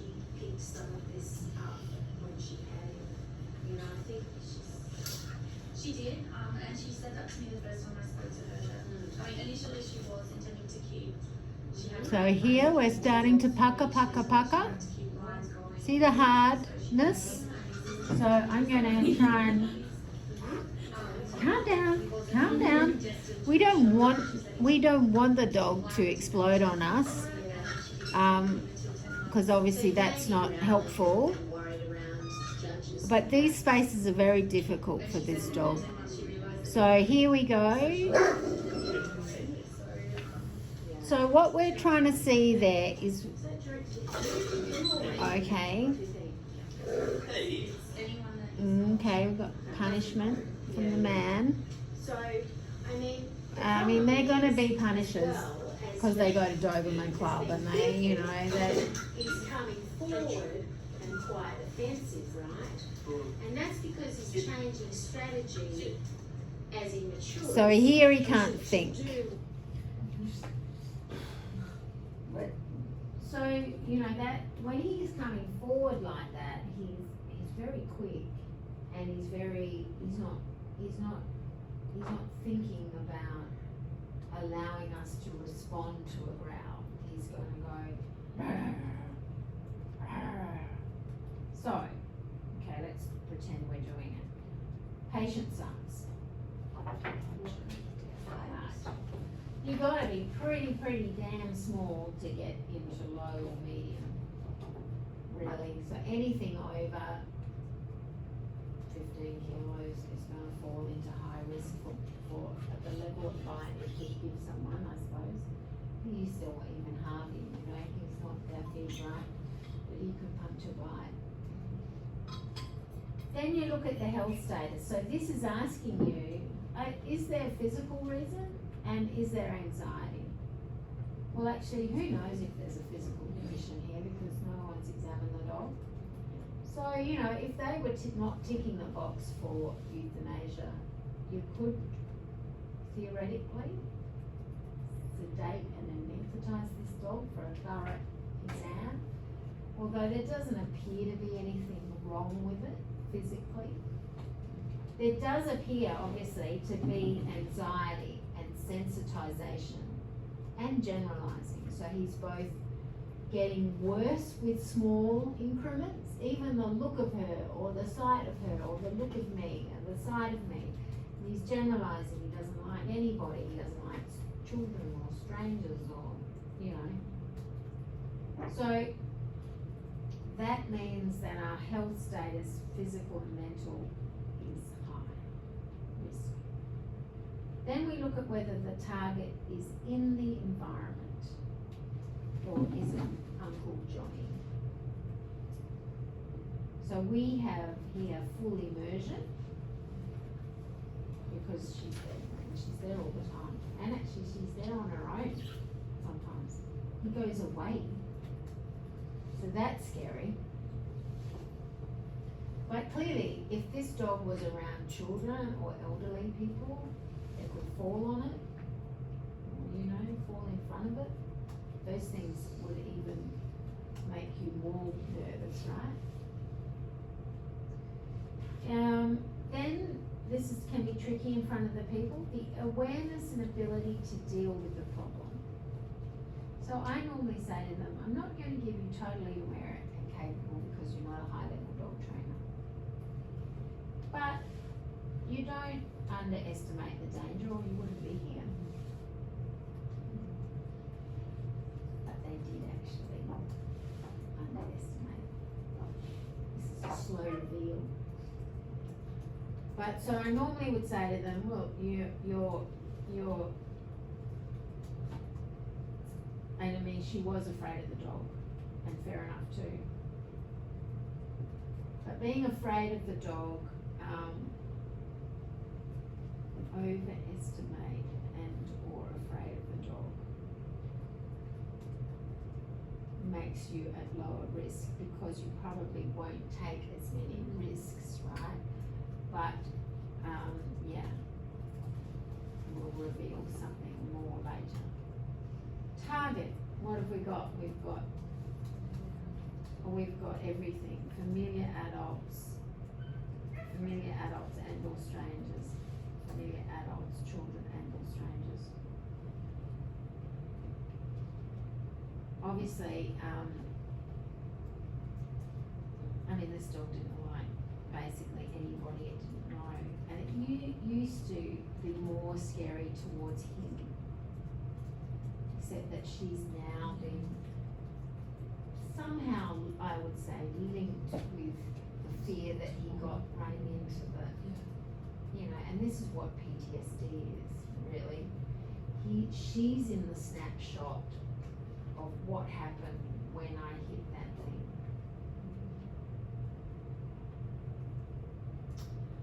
Then we look at appropriateness for context. So, what is the frequency, intensity, and duration?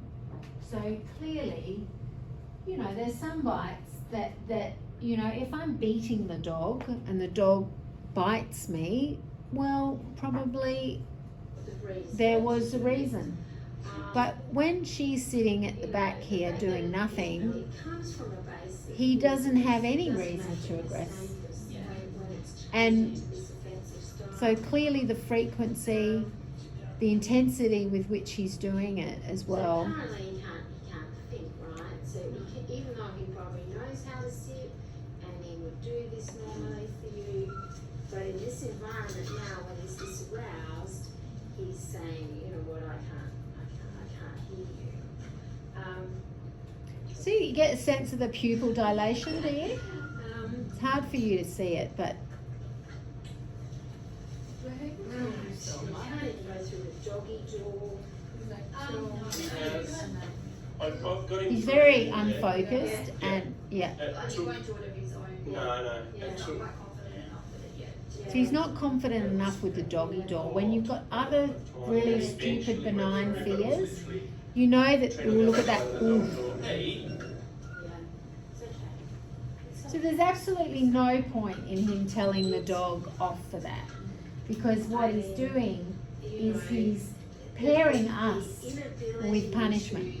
Do you see what I mean? So he tells the dog off for aggressing towards us. It confirms to him, confirms to the dog, we are bad news. Now I'm getting told off by the only person I like. You know, I mean, he's really discombobulated, this dog, isn't he? Because he now is. It's not a scary thing, right? You should be, and even, you know, the week long. But see how different he looks now in this consult compared to how he entered, with his ears back and his tail back.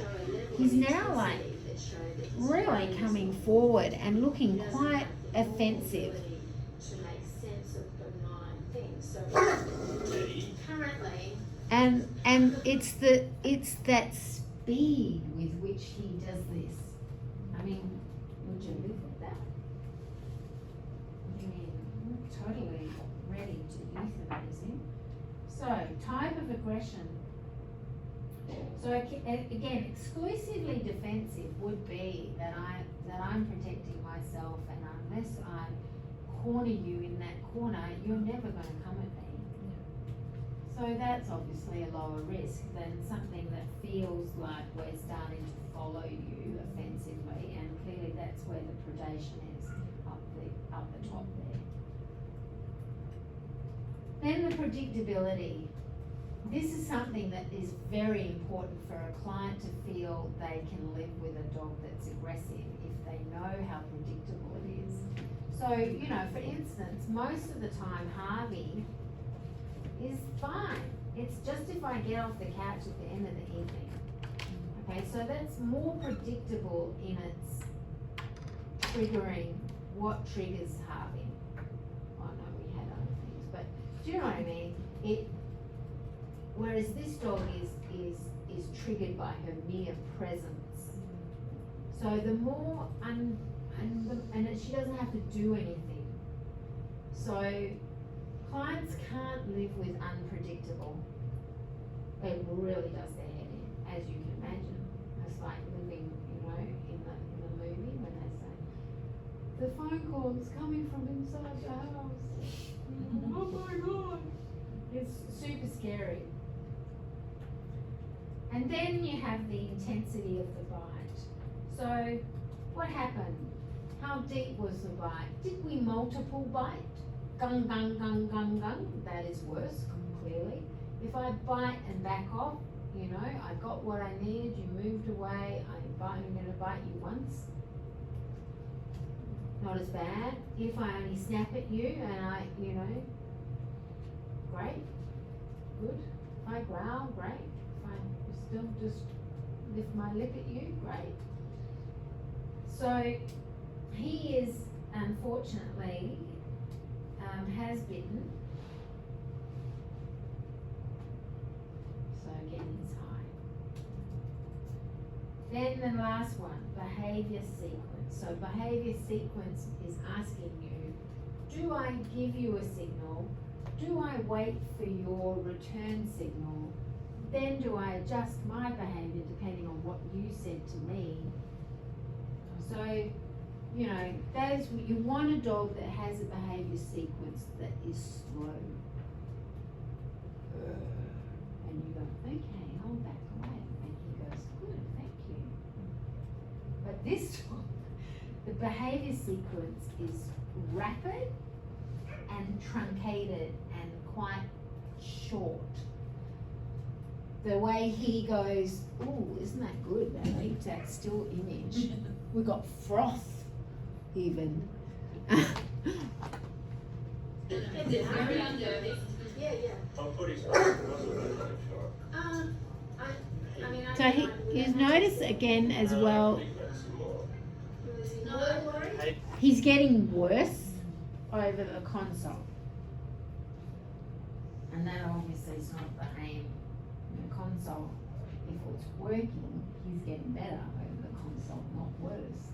That is a really fail on my part. Not that I necessarily made it better, but you know, if the dog is looking worse over the console, you really want to think, oh, what can I do? I would not do this anymore like this. I mean, I did cut it short anyway, but I would have gone, if this was happening to me now, I would go, you know what, I'm going to get you to put your aircon on and you're going to go put him in the car and we're just going to talk about him without him in the space. Do you know what I mean? It's too stressful. It's way too stressful for the dog, it's way too stressful for me. You know. So, at the end of that, if you come up with, okay, he's a really high risk for future aggression, is euthanasia your choice? And they are like, yes, you can go, I support that. So that was what happened. And then, so they go home with a whole lot of clonidine to come back later, because they didn't want to euthanize right then and there. And then I get the phone call saying, we don't want to euthanize. We think we might do the training. And I'm like, what training?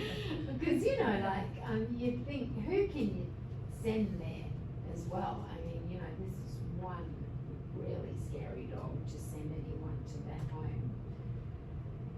And I'm like, oh, well, we're going to have to devise a better med plan for a start, because, you know, you've only got clonidine and that, you know, you need a lot. If you're going to work with this dog, we're going to.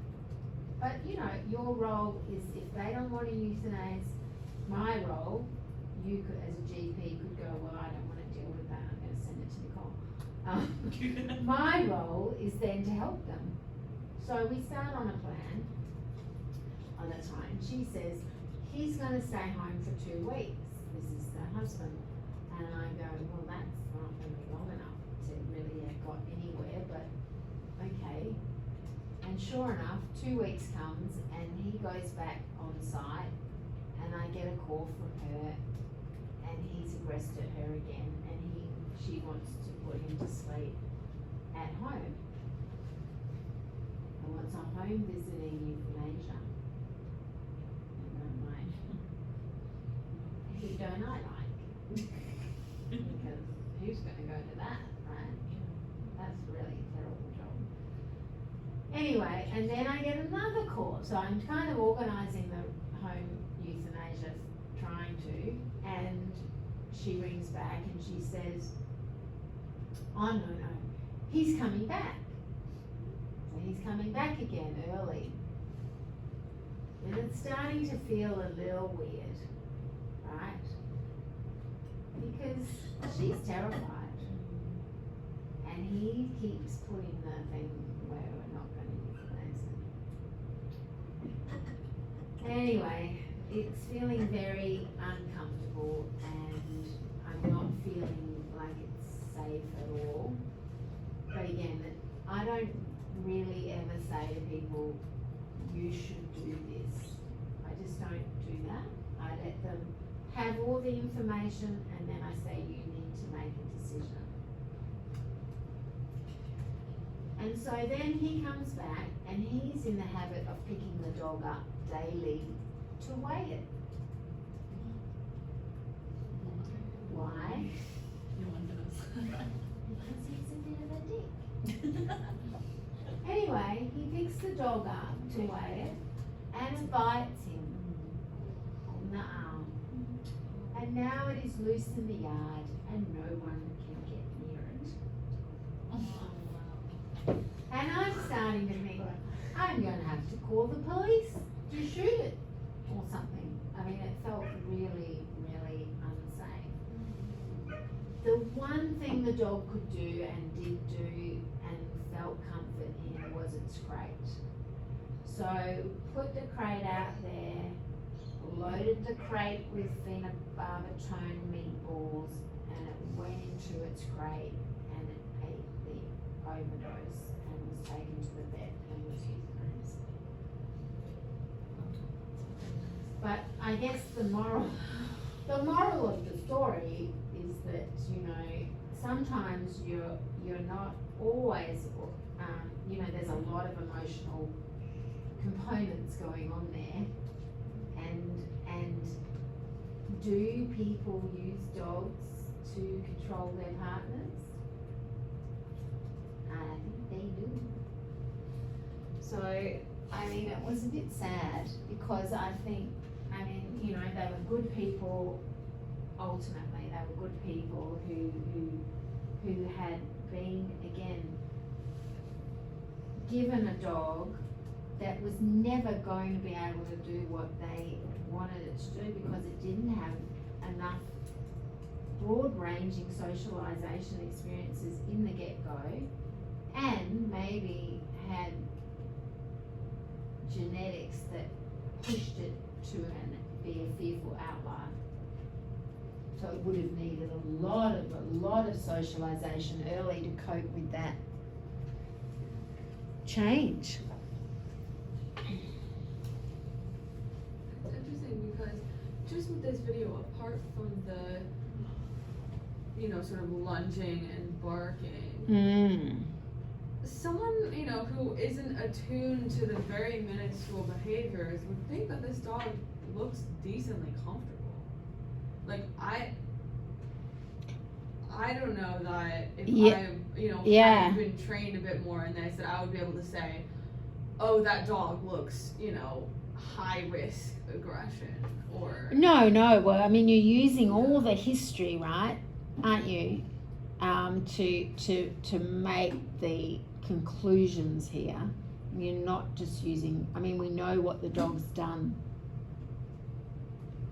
I mean, obviously, the way this dog flips in and out of this state from like trying to avoid to aggression, I mean, it's got, again, it doesn't, yeah. I mean, some dogs are much clearer in their intent. This dog is flipping all over the place, isn't it? Which I guess in a way, for me, it kind of, the flipping of this dog all over the shop indicates why it's so unwell emotionally. Do you know what I mean? Because it the way it goes from avoiding to I'm gonna come at you.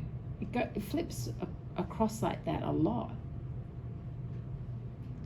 I just want to show you, maybe before we finish up, because I did mention it.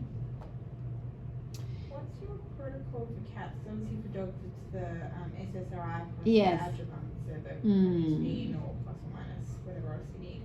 Is that similar to what you do for cats? Well, cats, we do a lot more of the enrichment and environment first, right? Because medicating cats isn't great. But I will use SSRIs, and I usually get treat-based products made, and I'll use very low doses.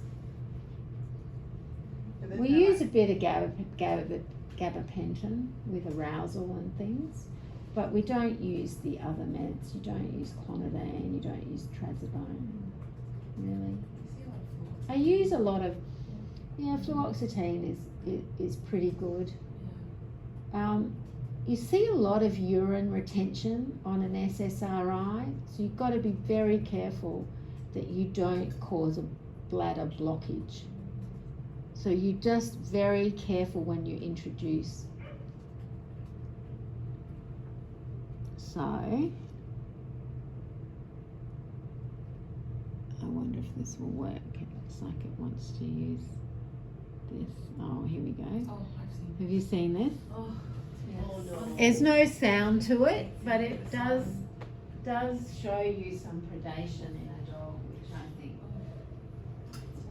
again, it's just the on and the off. I do wonder sometimes, I've watched this a lot, whether he is guarding the gateway as well, that he feels that something good could happen around there, and maybe he wants to protect the gateway.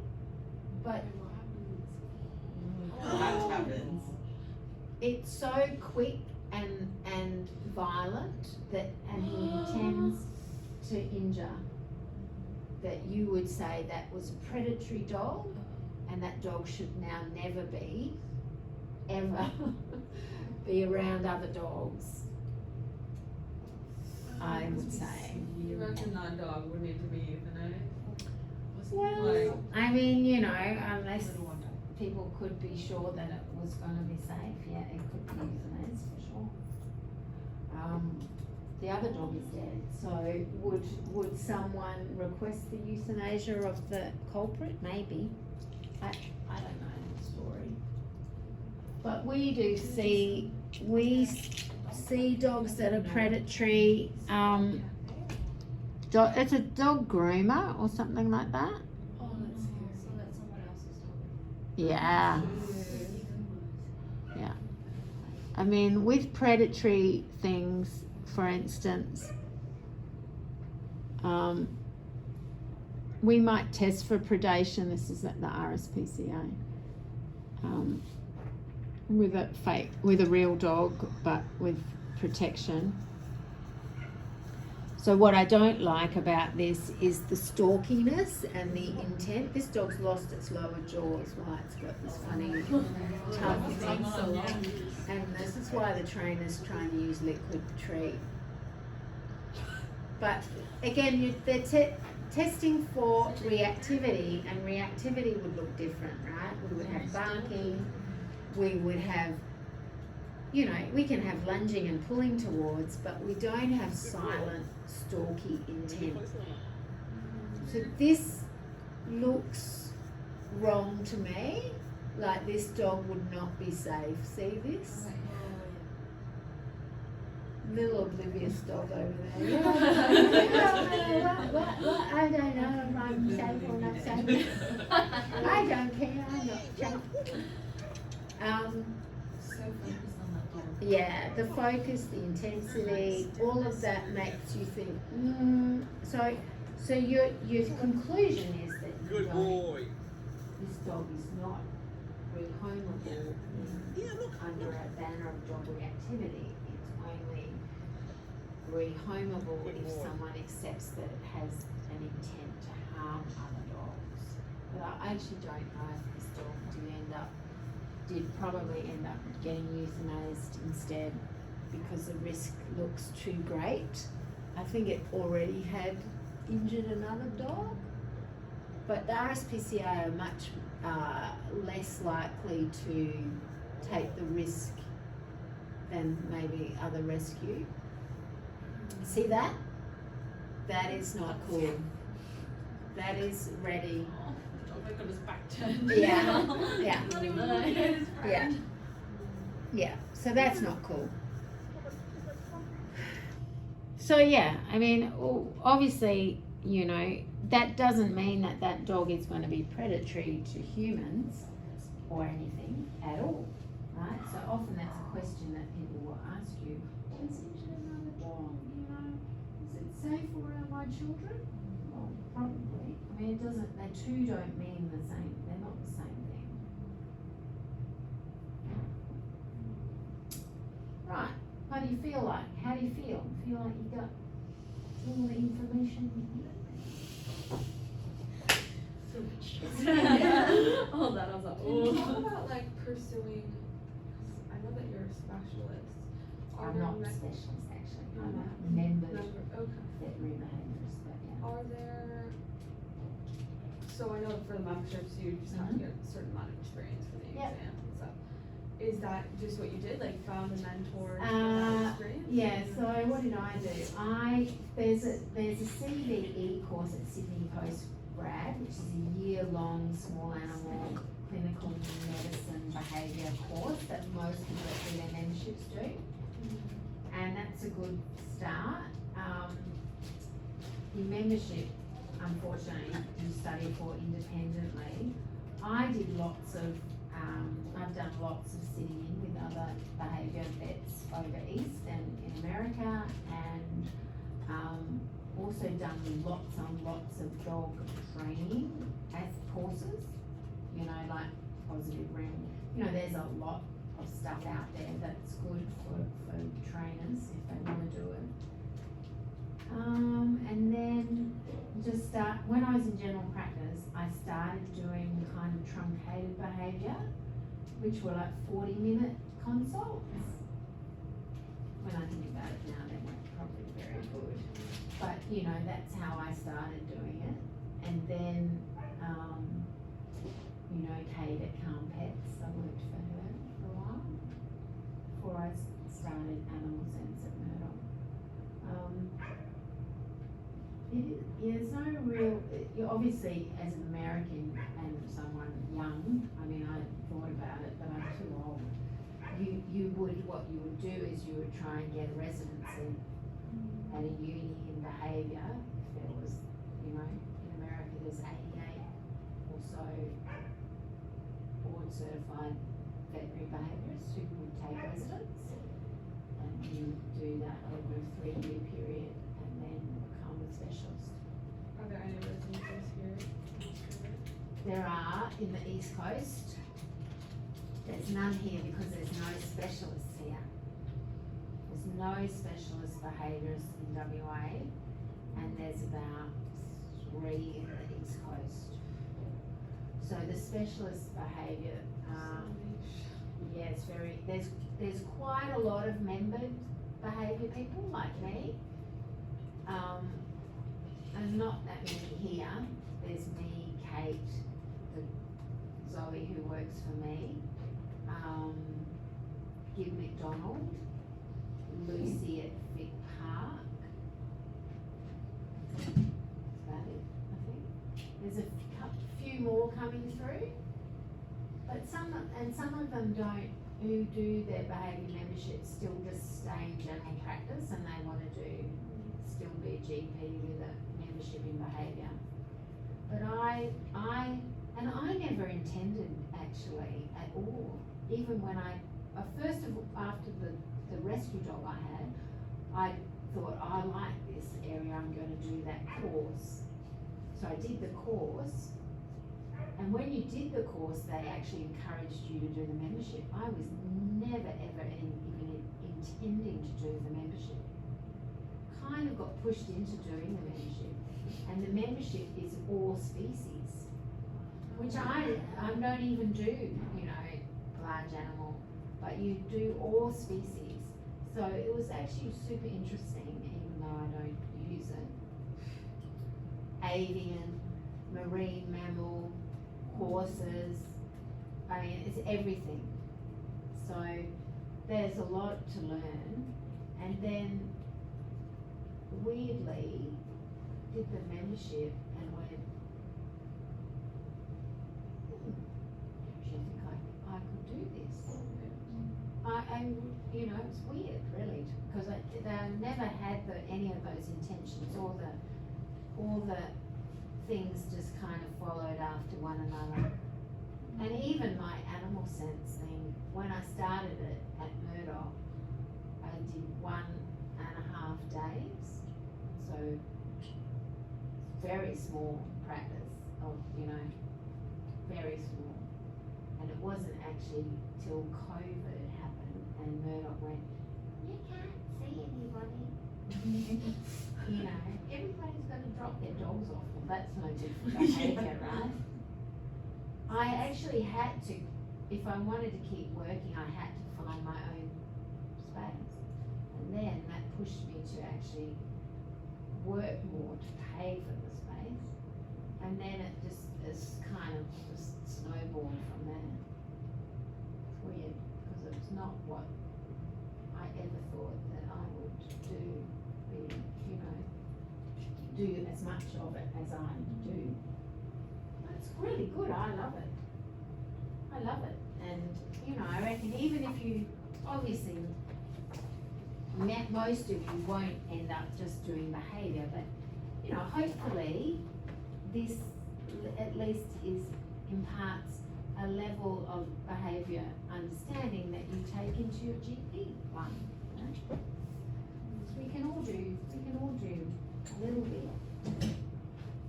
And if you do want to become a behaviour person, come and work for me one day maybe, because I can't do this forever, can I? Too old. So, yeah. It's a good area to be part of.